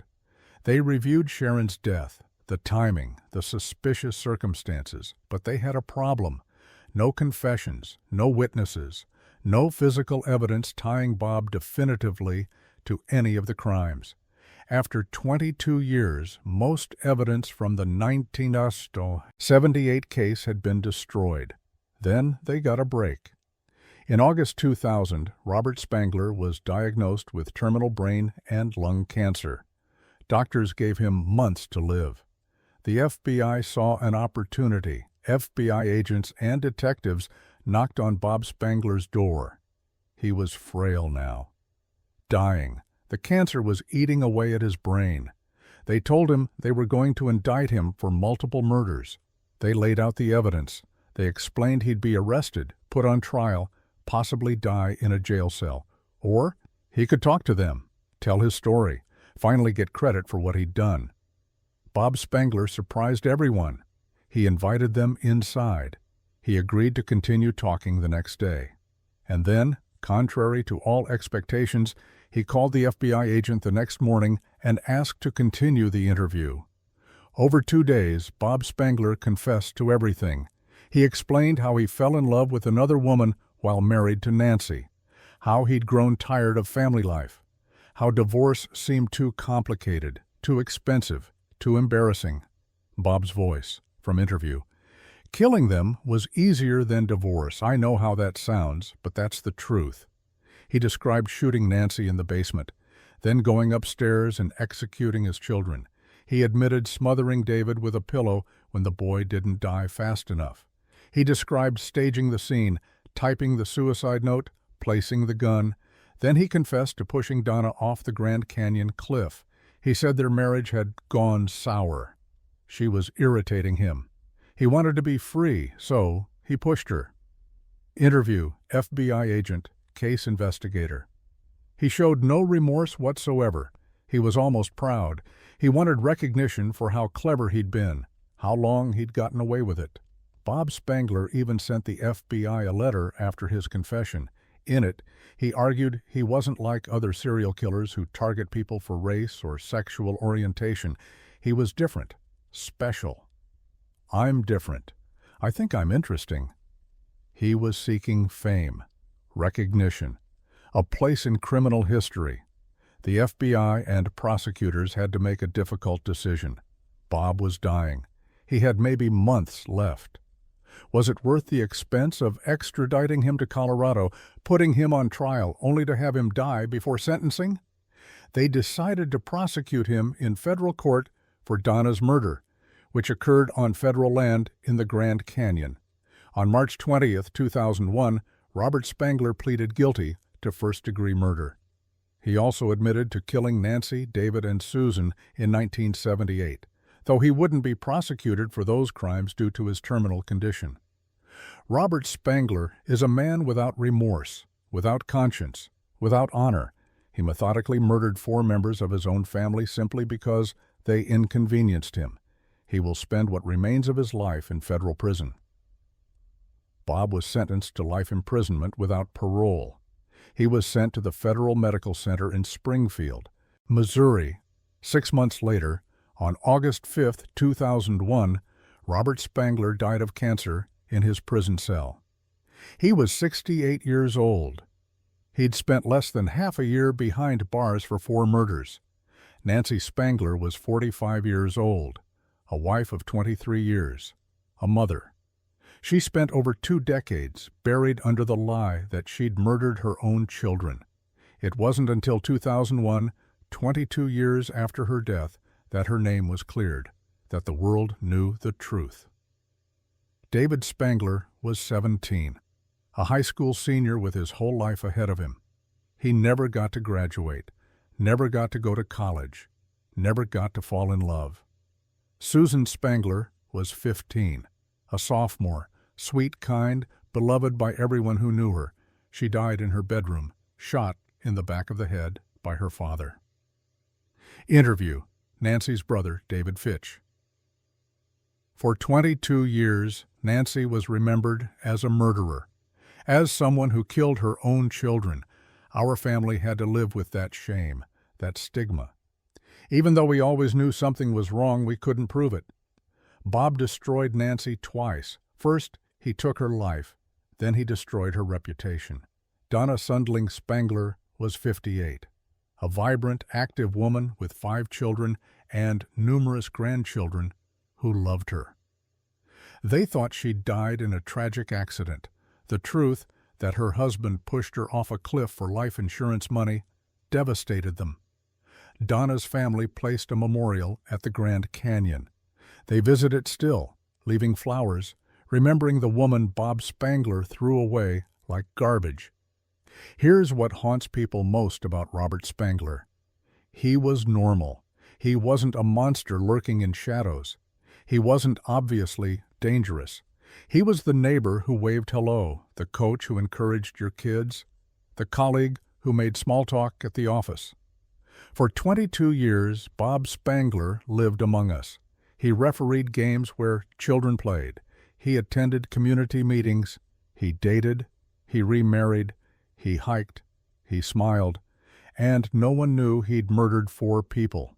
Family annihilators like Spangler often appear normal on the surface. They're capable of compartmentalizing their crimes. They can commit horrific violence, then go to work the next day and function normally. That's what makes them so dangerous and so hard to catch. Bob Spangler told investigators that killing his family was easier than divorce. Think about that. 4 human lives, his wife of 23 years, his teenage son and daughter, his 3rd wife, meant so little to him that murder was the convenient option. The house in Littleton, where Nancy, David, and Susan died, still stands. Different family lives there now. They probably don't know the history. The spot where Donna fell at the Grand Canyon still draws tourists. Beautiful views, breathtaking sunsets. Most visitors don't know a woman was murdered there. In a strange twist of fate, the only justice Bob Spangler faced came from his own body. The cancer that killed him was the same cancer that made him confess. His vanity, his desire for recognition, for acknowledgement of how clever he'd been, finally caught him. He wanted to be remembered. He wanted to be interesting. But history won't remember Bob Spangler as clever or interesting. It will remember him as a coward, a man who solved his problems by murdering defenseless family members, a man who let his wife be buried as a child killer for over 2 decades. Nancy Spangler, David Spangler, Susan Spangler, Donna Sundling, 4 lives, 4 murders, 22 years of freedom for their killer. Sharon Cooper, Bob's 2nd wife, may have been a 5th victim, though that was never proven. Her death was ruled suicide, but given what we now know about Bob, the timing is suspicious. How many other Robert Spanglers are out there? How many nice neighbors with dark secrets? How many families destroyed by someone who simply found murder more convenient than honesty? The scariest monsters aren't the ones in horror movies. They're the ones who coach your kid's soccer team, the ones who mow their lawn in a suit and tie, the ones who smile and wave as they walk to their car, the ones who look just like everyone else. Robert Spangler died in federal prison on August 5, 2001. He served 6 months for 4 murders spanning 15 years. Nancy Spangler, David Spangler, 17, and Susan Spangler, 15, were murdered on December 30, 1978. Their names were finally cleared in 2001. Donna Sundling Spangler was murdered on April 11, 1993. She is survived by her 5 children and grandchildren. Sharon Cooper's 1994 death remains officially classified as suicide, though suspicions linger given Spangler's confession to other murders. Case 9, John List, November 9, 1971, Westfield, New Jersey. Helen List kissed her 3 teenage children goodbye as they left for school that morning. Patricia, 16, John Jr., 15, Frederick, 13. It was just another Tuesday. Homework, friends, after-school activities, the mundane rhythms of suburban life. None of them knew they would never see the sun set again, because waiting at home was their father, a mild-mannered accountant, a Sunday school teacher, a Boy Scout leader, a man who believed so deeply in God that he was willing to commit the unthinkable. By nightfall, all 5 members of the List family would be dead, shot execution style in their own home.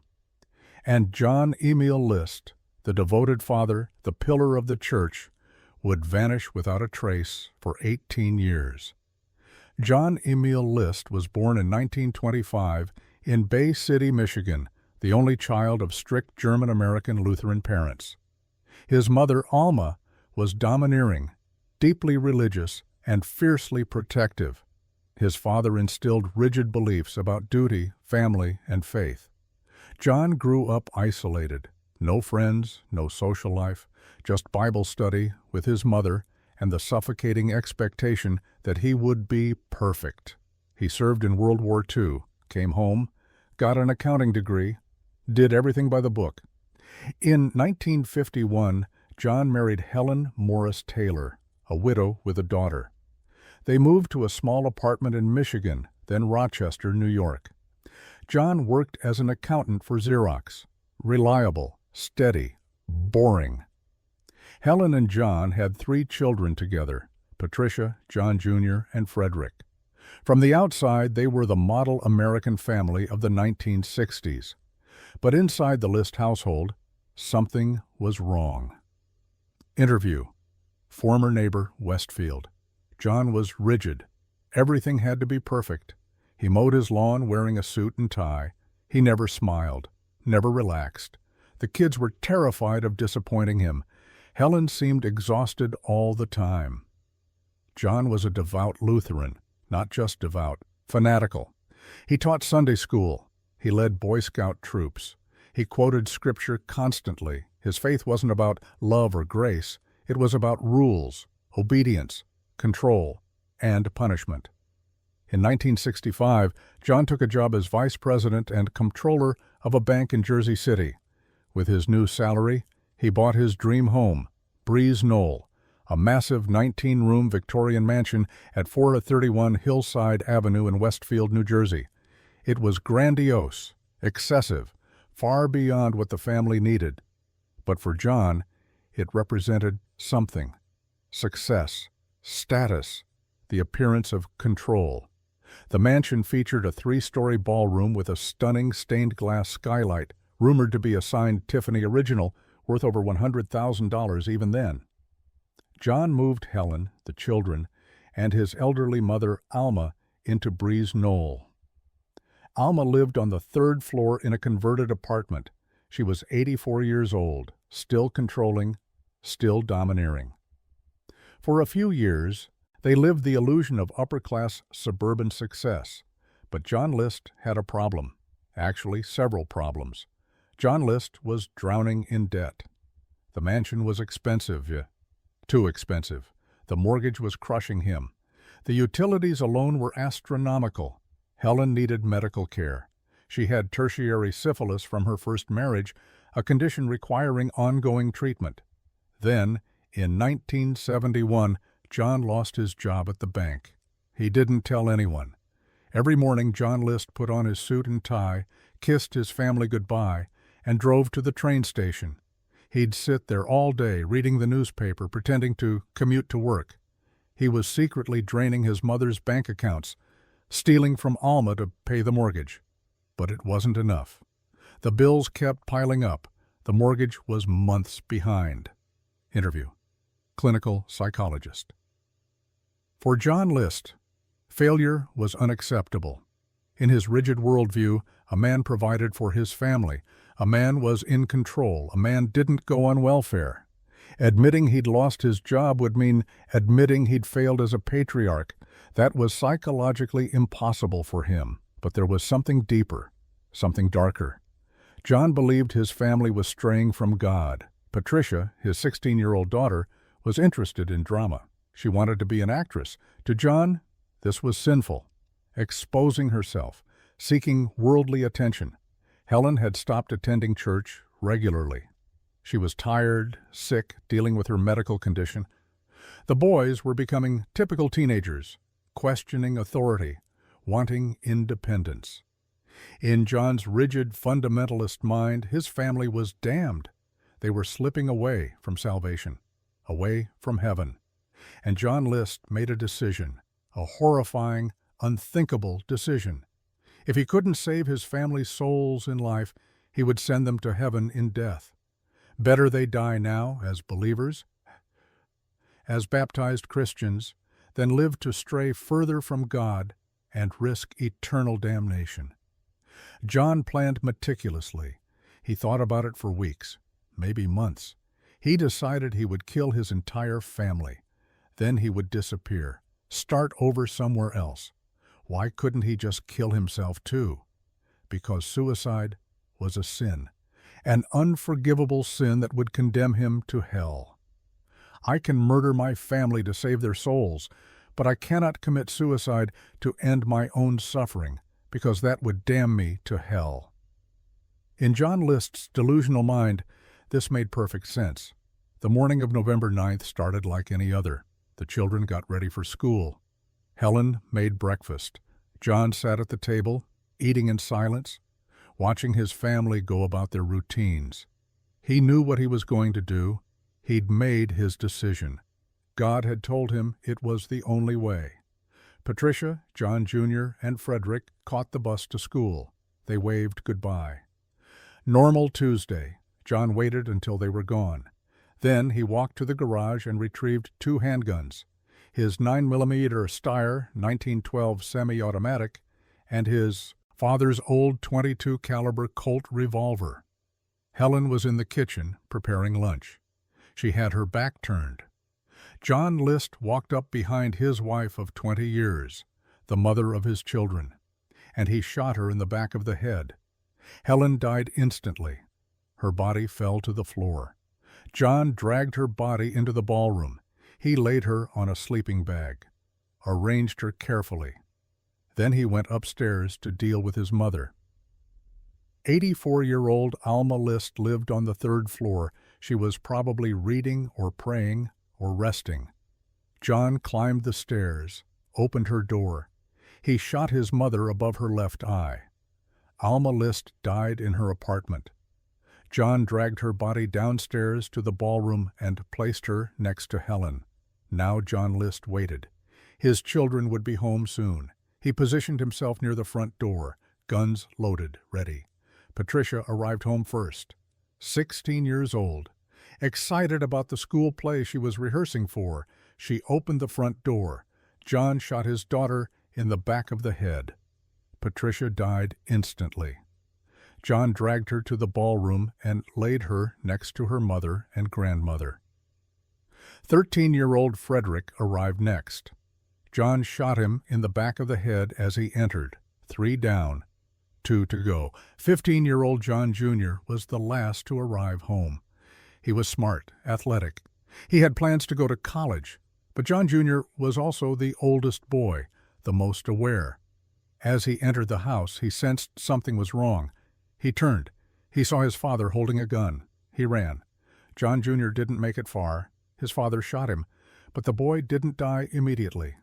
He fell, wounded, struggling. John List stood over his dying son and shot him again, and again, multiple times, with both guns. Courtroom testimony from trial, 1990. I didn't want him to suffer, John would later testify, as if putting 9 bullets in his own child was an act of mercy. By nightfall, John List had arranged all 5 bodies in the ballroom: Helen, Alma, Patricia, Frederick, John Jr. He laid them on sleeping bags, placed their arms at their sides, made them look peaceful. Then he turned on every light in the house, all 18 rooms, every lamp, every fixture. He wanted the house to look lived in from the outside.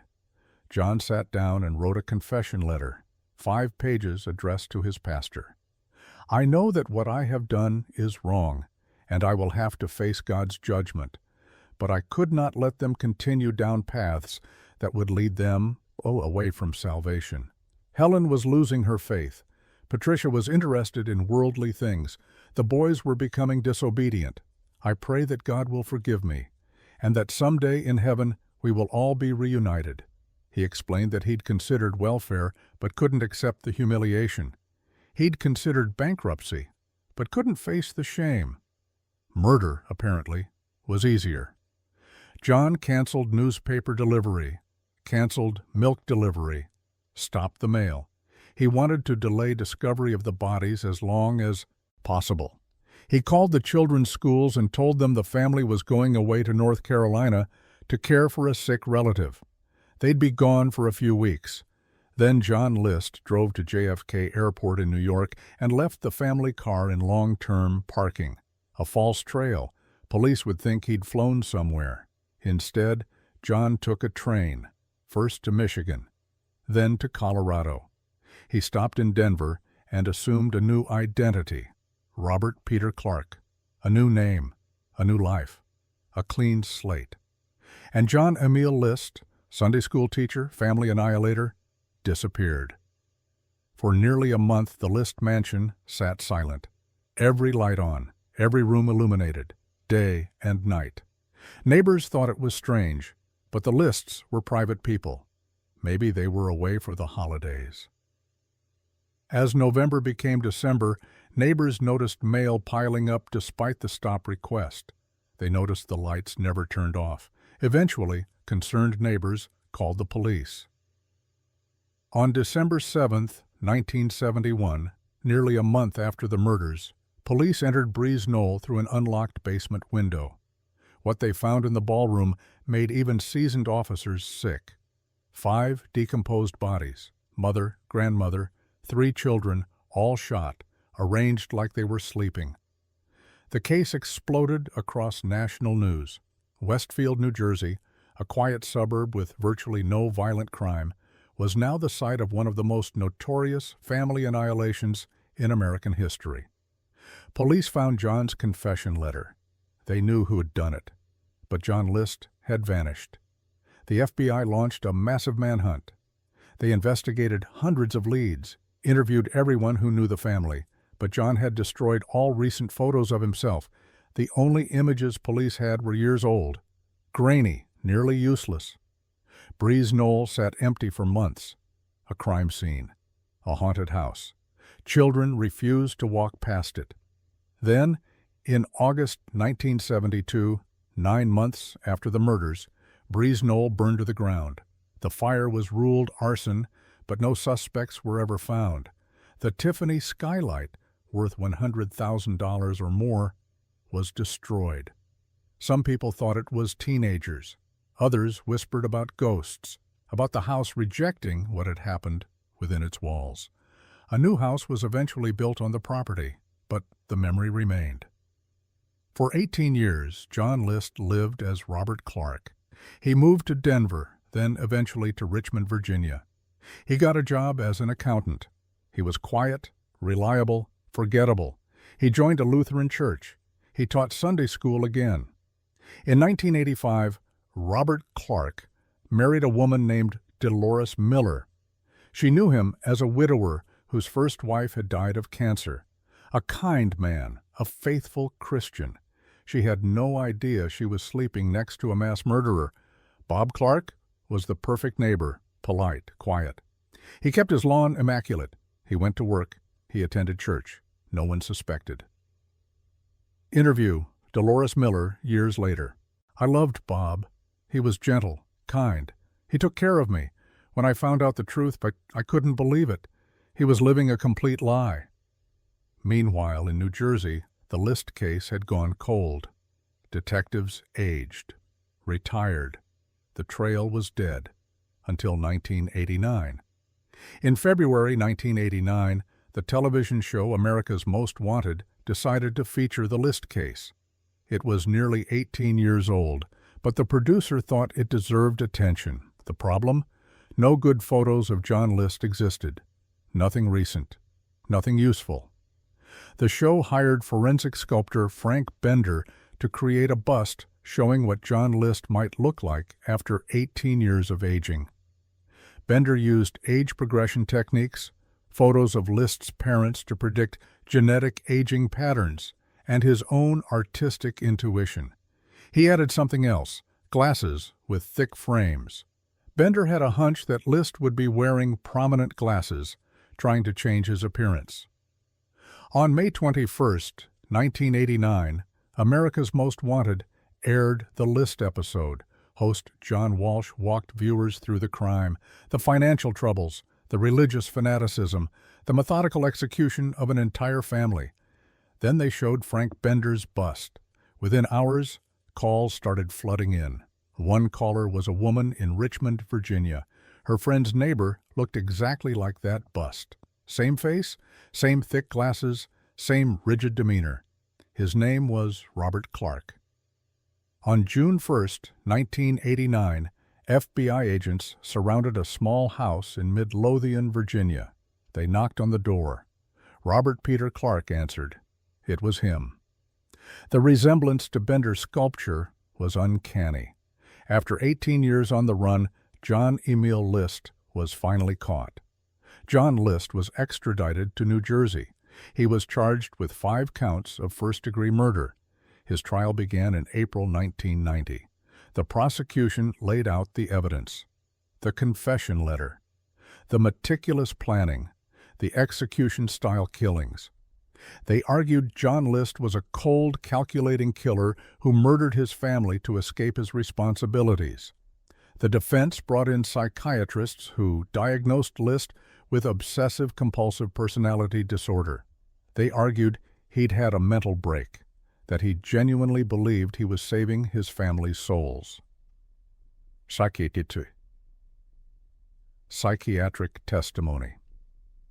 John List saw only 2 solutions: accept welfare and humiliation, or kill his family and send them to heaven. In his rigid, delusional thinking, murder was the merciful option. But prosecutors had a question. If John was so mentally ill, how did he manage to plan his escape so carefully? How did he live under a fake name for 18 years? How did he hold jobs, get married, function in society? List took the stand, cold, rigid, unemotional. He explained his reasoning calmly, rationally, as if murdering 5 family members was a simple accounting problem. List's testimony. I feel that because of my mental state at the time, I was unaccountable for what happened. I ask all affected by this for their forgiveness, understanding, and prayer. No tears, no remorse, just religious platitudes and requests for prayer. The judge was unmoved. After deliberating, the jury returned a verdict: guilty, on all 5 counts of first-degree murder. At sentencing, the judge delivered a scathing rebuke. John Emil List is without remorse and without honor. After 18 years, 5 months, and 22 days, it is now time for the voices of Helen, Alma, Patricia, Frederick, and John F. List to rise from the grave. John List was sentenced to 5 consecutive life terms. Under New Jersey law at the time, that meant he wouldn't be eligible for parole for nearly 125 years. He was 65 years old. He would die in prison. John List was sent to prison. He maintained his innocence, not of the killings, but of wrongdoing. He believed he'd done the right thing, that God would forgive him, that he would see his family in heaven. In 2002, journalist Connie Chung interviewed John List in prison. He was 76 years old, frail, still rigid. Chung, do you think your family has forgiven you? List, I feel when we get to heaven, we won't worry about these earthly things. They'll either have forgiven me or won't realize what happened. I'm sure that if we recognize each other, we'll like each other's company just as we did here when times were better. He still believed he'd see them in heaven, still believed his murders were justified. No remorse, no understanding, no growth. On March 21, 2008, John Emil List died of pneumonia at the St. Francis Medical Center in Trenton, New Jersey. He was 82 years old. He'd spent his final 18 years in prison, the same amount of time he'd spent as a fugitive. His death barely made the news. A small obituary, a footnote. The man who'd killed his entire family and disappeared for nearly 2 decades died alone, unmourned, forgotten by all but his victims' families. Today, a different house stands at 431 Hillside Avenue in Westfield, New Jersey. The people who live there have no connection to the List murders, but neighbors still remember. Children still avoid walking past that property after dark. The ghosts of Breeze Knoll linger. Helen List was 46 years old, married for 20 years, a mother who loved her children. Alma List was 84, a grandmother, a woman of deep faith who died at the hands of her own son. Patricia List was 16, a junior in high school. She dreamed of being an actress. Frederick List was 13, a middle schooler. He loved sports, friends, typical teenage things. John Frederick List Jr. was 15, smart, athletic, with a bright future ahead of him. John List arranged their bodies carefully in that ballroom, made them look peaceful, like they were sleeping. He believed he was sending them to heaven, saving their souls, being a good father. But the psychiatrists who evaluated John List agreed on one thing: he didn't kill his family to save their souls. He killed them because they embarrassed him. They were evidence of his failure, of his inability to provide, of his loss of control. The religion was just an excuse, a justification, a way to reframe cowardice and selfishness as divine mission. John List taught Sunday school, he quoted scripture, he led Boy Scouts. But he missed the central message of the faith he claimed to follow: love, mercy, forgiveness, grace. Whoever claims to love God yet hates a brother or sister is a liar. 1 John 4:20. John List chose murder over honesty, death over humility, control over love. And he spent the rest of his life, both as a fugitive and a prisoner, believing God would approve. The List family massacre remains one of the most chilling cases in American criminal history. Not because of its brutality, though it was brutal, but because of its calculation. John List didn't snap. He didn't lose control. He planned. He executed. He fled. And he lived a normal life for 18 years, proving that monsters don't always look like monsters. Sometimes they look like your neighbor, your Sunday school teacher, the man who mows his lawn in a suit and tie. The case revolutionized fugitive hunting. Frank Bender's forensic sculpture was eerily accurate, proving age progression could work. America's Most Wanted proved television could solve cold cases. But none of that brought Helen, Alma, Patricia, Frederick, or John Jr. back. They were buried together in Westfield. Their graves are still visited. Flowers still left by people who never knew them but remember their story. 5 lives cut short by a man who believed he was doing God's work. 5 souls whose only sin was being related to John List. Helen List, Alma List, Patricia List, 16, Frederick List, 13, and John Frederick List, Jr., 15, were murdered on November 9, 1971. John Emil List was convicted of 5 counts of first-degree murder on April 12, 1990. He died in prison on March 21, 2008, at age 82. The List case led to advances in forensic age progression and demonstrated the power of television in solving cold cases. America's Most Wanted would go on to help capture over 7,200 fugitives. Case 10, Rabbi Fred Neulander, November 1, 1994, Cherry Hill, New Jersey. It was 7:15 p.m. when Rabbi Fred Neulander walked into his home and found his wife Carol lying in the living room, bleeding, barely alive. He called 911. His voice shook with panic. 911. Call audio, Fred Neulander. My wife! Someone hurt my wife! There's blood everywhere! Please hurry! I think she's dying! Paramedics arrived within minutes. Carol Neulander, 52 years old, had been beaten savagely. Multiple blows to the head with a blunt object. Her skull was fractured. She was barely breathing. She died shortly after arriving at the hospital. The police investigation began immediately. Who would want to hurt Carol Neulander? She was beloved in the community, a successful bakery owner, a devoted mother, the rabbi's wife. Detectives questioned Fred Neulander for hours. He told them he'd been at the temple that evening. When he came home, he found Carol. The house showed signs of forced entry. Maybe it was a robbery gone wrong.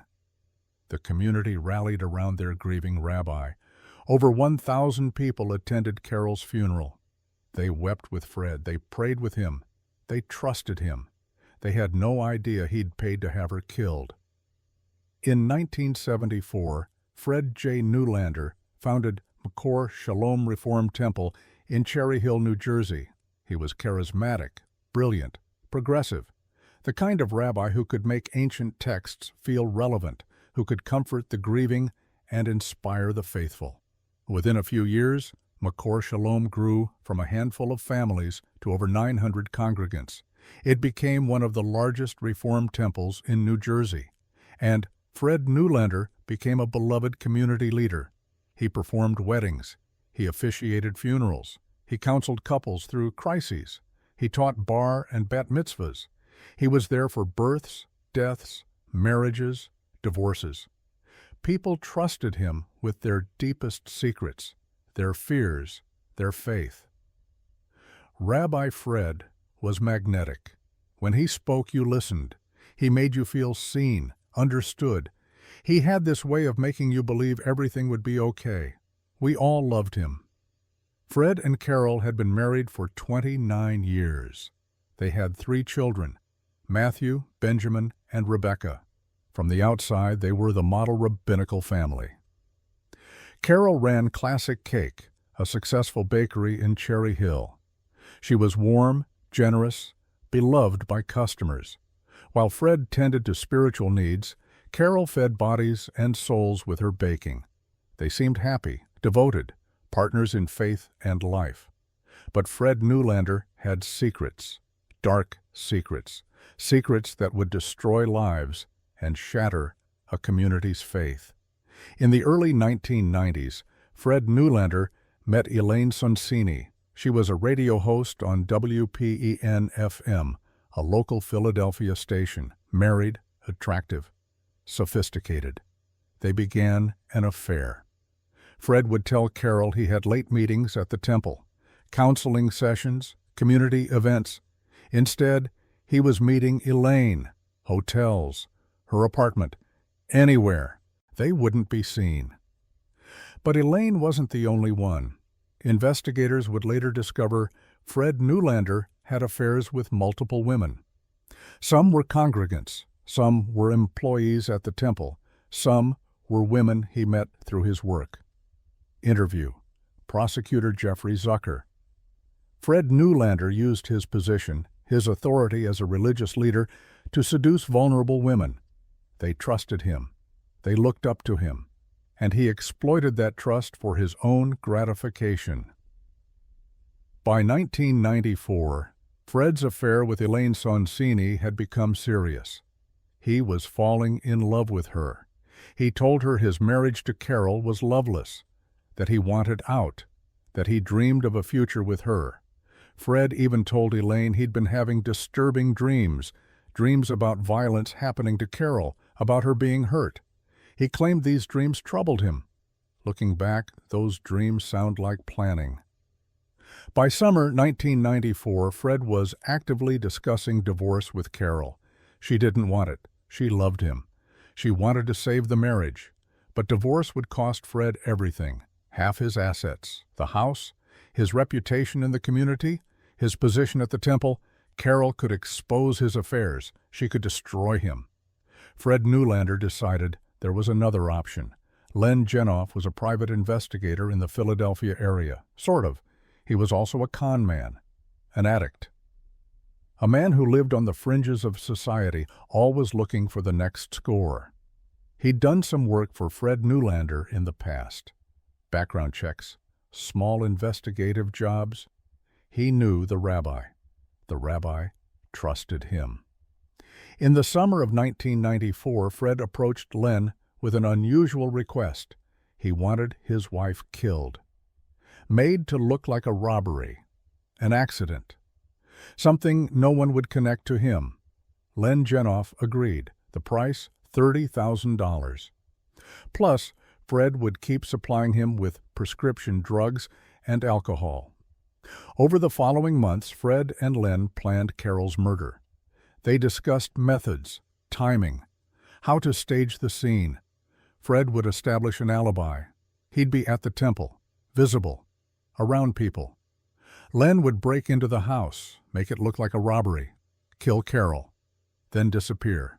Simple, clean, no connection.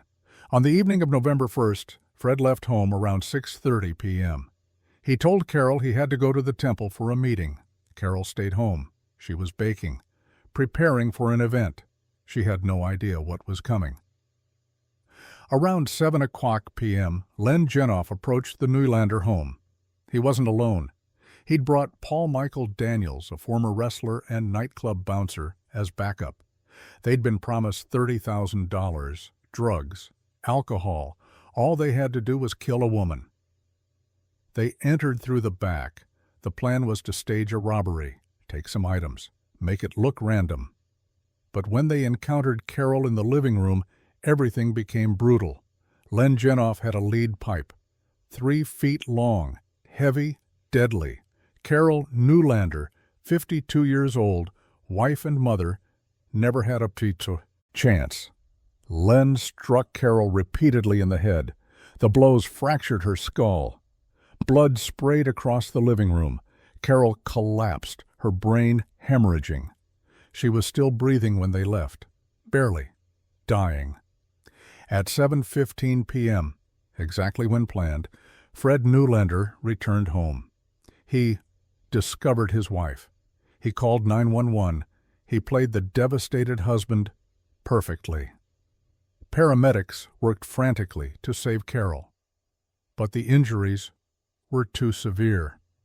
At 8:26 p.m., Carol Newlander was pronounced dead at Cooper University Hospital. The rabbi's wife had been murdered. Detectives interviewed Fred immediately. His story was consistent. He'd been at the temple. He came home, found Carol, called 911. They checked his alibi. He had been at the temple that evening. People saw him. He had meetings. He was visible. The house showed signs of forced entry. A few items were missing, staged to look like robbery. But something felt off. Interview. Detective Dan George, lead investigator. Nothing about the scene made sense. Why would someone break in, encounter the homeowner, beat her to death, and then take almost nothing? Most burglars run when confronted. This felt personal. Police began digging into Fred's life. They discovered the affairs, multiple women, including Elaine Sonsini. When detectives spoke to Elaine, she told them about Fred's dreams. His claims that he'd been dreaming about violence happening to Carol, about something bad happening to her. She thought it was strange at the time. Now it seemed sinister. Police asked Fred to take a polygraph test. He refused, said his lawyer advised against it. That refusal made him a suspect. But suspicion isn't evidence. For 4 years, the case went cold. Police had theories. They believed Fred was involved, but they couldn't prove it. Len Genoff kept quiet. Paul Daniels kept quiet. Fred continued his life as the grieving rabbi until 1998. In 1998, Len Genoff walked into a police station in Camden County with his lawyer. He had a story to tell. Len confessed to murdering Carol Newlander. He described the planning, the lead pipe, the beating, everything. But most importantly, he named the person who'd hired him, Rabbi Fred Newlander. Detectives were stunned. They'd suspected Fred for years, but couldn't prove it. Now they had an eyewitness, a co-conspirator willing to testify. But there was a problem. Len Genoff was a drug addict, a con man. His credibility was questionable. Would a jury believe him? Then Paul Daniels came forward. He confirmed Len's story. He'd been there. He'd seen the murder. He'd been promised money by the rabbi. 2 witnesses, both with questionable credibility. But together their stories corroborated each other. On November 2, 1998, 4 years and 1 day after Carol's murder, Fred Newlander was arrested and charged with capital murder. The community was shattered. Members of Makor Shalom couldn't believe it. Their beloved rabbi, a murderer? Impossible. Some stood by him, believed in his innocence, raised money for his defense. Others felt sick, betrayed. How many times had Fred counseled them, comforted them, while hiding this darkness? Fred Newlander's first trial began in October 2001. The prosecution's case was largely circumstantial. They had Len Genoff's testimony, but he was a confessed killer, a drug addict, testifying in exchange for a reduced sentence. They had Paul Daniels' testimony, also compromised by his own involvement. They had evidence of Fred's affairs, his motive, his strange dreams about violence, but no physical evidence tied Fred directly to the murder. Fred's defense team attacked Len Genoff's credibility. They pointed out his history of lying, his drug use, his deal with prosecutors. They argued Len and Paul killed Carol on their own, maybe during a real robbery gone wrong, and later blamed Fred to get a lighter sentence. After weeks of testimony, the jury deliberated, and deliberated, and deliberated. They were deadlocked. Some believed Fred was guilty, others had reasonable doubt. The judge declared a mistrial. Prosecutors immediately retried the case. Same evidence, same witnesses. But this time, they had a new weapon: Matthew Neulander. Matthew Neulander, Fred's eldest son, testified against his father. Matthew told the court that after his mother's death, he'd confronted his father about the affairs, about the lies, about the strange behavior. Fred had been cold, unremorseful, defensive. Matthew described growing up watching his father betray his mother, seeing the pain Carol endured, knowing his father was living a double life. Matthew's statement, "I no longer consider him my father. I refuse to use the name Neulander. He doesn't deserve to be associated with my mother's memory." It was devastating testimony from his own son, the ultimate betrayal acknowledged by the ultimate betrayer's child. This time, the jury reached a verdict quickly. Guilty. Capital murder. Murder for hire. Fred Neulander showed no emotion. Just sat there. Silent. Cold. At sentencing, the judge spoke directly to Fred. Judge's statement: "You were a man entrusted with the spiritual welfare of your community. You counseled families in crisis. You presided over sacred ceremonies. And all the while, you were planning to have your wife murdered. You betrayed not just Carol, but every person who ever trusted you." Fred Neulander was sentenced to life in prison with a minimum of 30 years before parole eligibility. He was 57 years old. He would be 87 before he could even apply for parole. The conviction shattered Makor Shalom Reform Temple. Some members left. They couldn't worship in a place founded by a murderer. The sacred space felt tainted. Others stayed. They argued the congregation was bigger than one man's sins. That faith could survive this betrayal. Interview: Rabbi who succeeded Fred, we had to rebuild. Trust from the ground up. People questioned everything. If their rabbi could do this, what else was a lie? It took years to heal. Carol's family, her children, her siblings, were left to grapple with an impossible reality. The man they'd trusted, loved, called husband and father, had orchestrated her murder, not in a moment of passion, not in a sudden rage, but through cold, calculated planning. Matthew legally changed his surname. He refused to carry his father's name any longer. Interview: Matthew, years later. How do you reconcile the father who tucked you in at night with the man who had your mother beaten to death? You don't. You grieve both losses, your mother's life and the father you thought you knew. Elaine Sonsini testified at trial about her affair with Fred, about his claims of dreaming about violence to Carol. After the conviction, she disappeared from public life. Some reports suggest she left the area entirely. The shame of being the other woman in a murder case was too much. Len Genoff pled guilty to aggravated manslaughter and received a 23-year sentence in exchange for his testimony. He was released in 2014. Paul Daniels also pled guilty and received a reduced sentence. Both men live with the knowledge that they took a woman's life for money and drugs. New Jersey, State Prison, present day. Fred Neulander is incarcerated at New Jersey State Prison. He maintains his innocence to this day.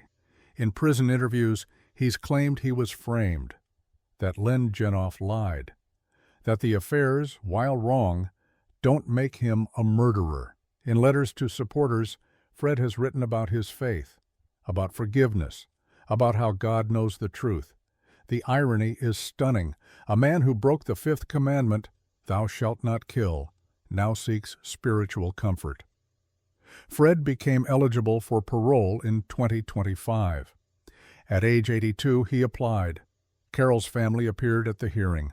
They begged the parole board to keep him locked up. The board denied his request. They cited the heinous nature of the crime, the betrayal of trust, the cold calculation of hiring someone to kill his wife. Fred Neulander will remain in prison. Thou shalt not kill. It's the fifth commandment, one of the fundamental rules of Judeo-Christian morality, a law Fred Neulander taught, preached, explained to children preparing for their bar and bat mitzvahs, and then he broke it. For 20 years, Fred Neulander stood at the pulpit of Makor Shalom and spoke about morality, about right and wrong, about honoring your spouse, about the sanctity of life. Every word was a lie.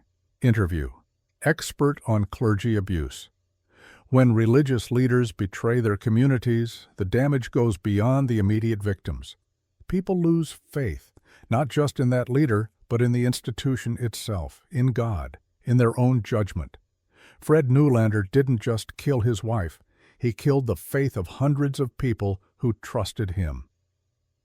Carol Neulander was 52 years old, a baker who brought sweetness into the world, a mother, a friend, a woman who loved a man who didn't deserve her. She stood by Fred through his rabbinical training, through the founding of the temple, through building a congregation from nothing. And when she finally threatened his double life, when divorce loomed, he had her murdered. The weapon was a lead pipe, 3 feet long, brutal, personal.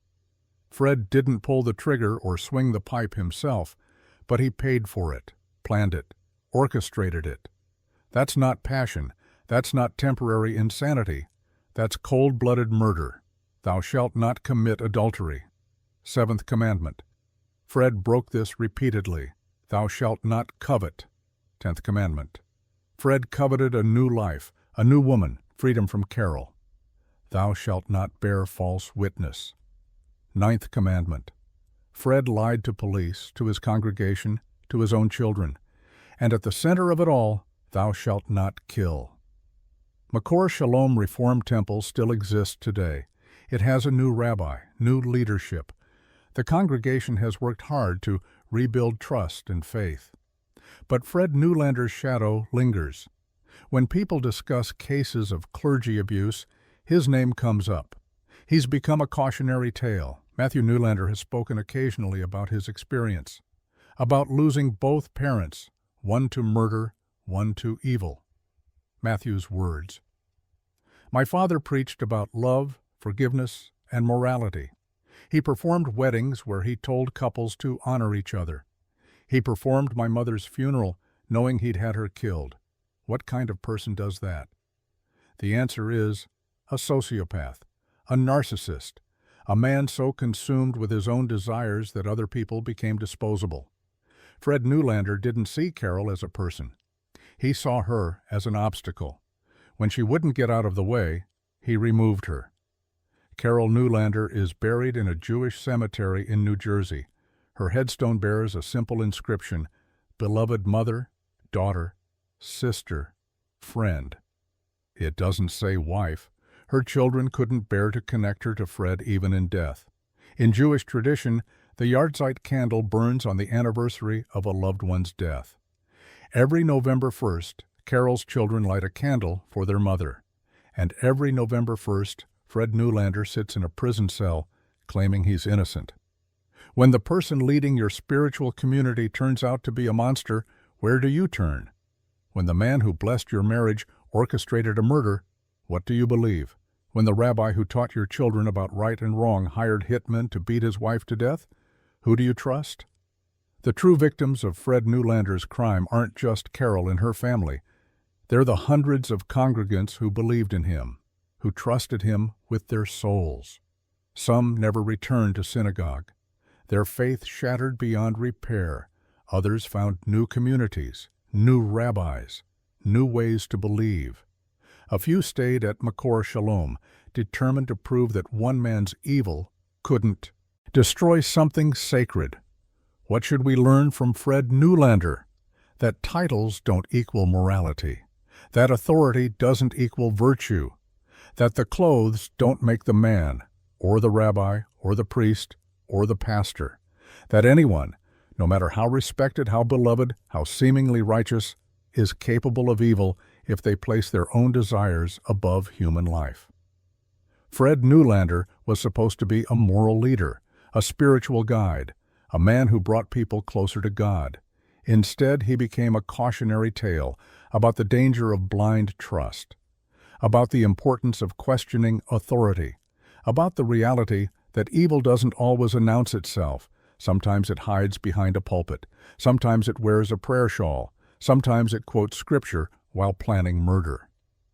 Carol Newlander was murdered on November 1, 1994. She was 52 years old. Rabbi Fred J. Newlander was convicted of capital murder on October 31, 2002. He is serving life in prison with a 30-year minimum sentence at New Jersey State Prison. Len Genoff pleaded guilty to aggravated manslaughter and served 23 years. He was released in 2014. Paul Michael Daniels pleaded guilty to aggravated manslaughter and served a reduced sentence. Makor Shalom Reform Temple continues to serve the Cherry Hill community under new leadership. These 10 husbands destroyed families not in moments of passion, but through calculated decisions to eliminate the women who trusted them most. What connects them transcends method or motive. It's the profound narcissism that views murder as preferable to divorce, accountability, or compromise. Yet their perfect crimes, unraveled through forensic science, persistent investigators, and the voices they tried to silence. While we cannot restore the lives taken, we honor these victims by recognizing that domestic violence and coercive control are precursors to lethality. If someone you know shows warning signs, isolation, financial control, escalating threats, don't wait for headlines.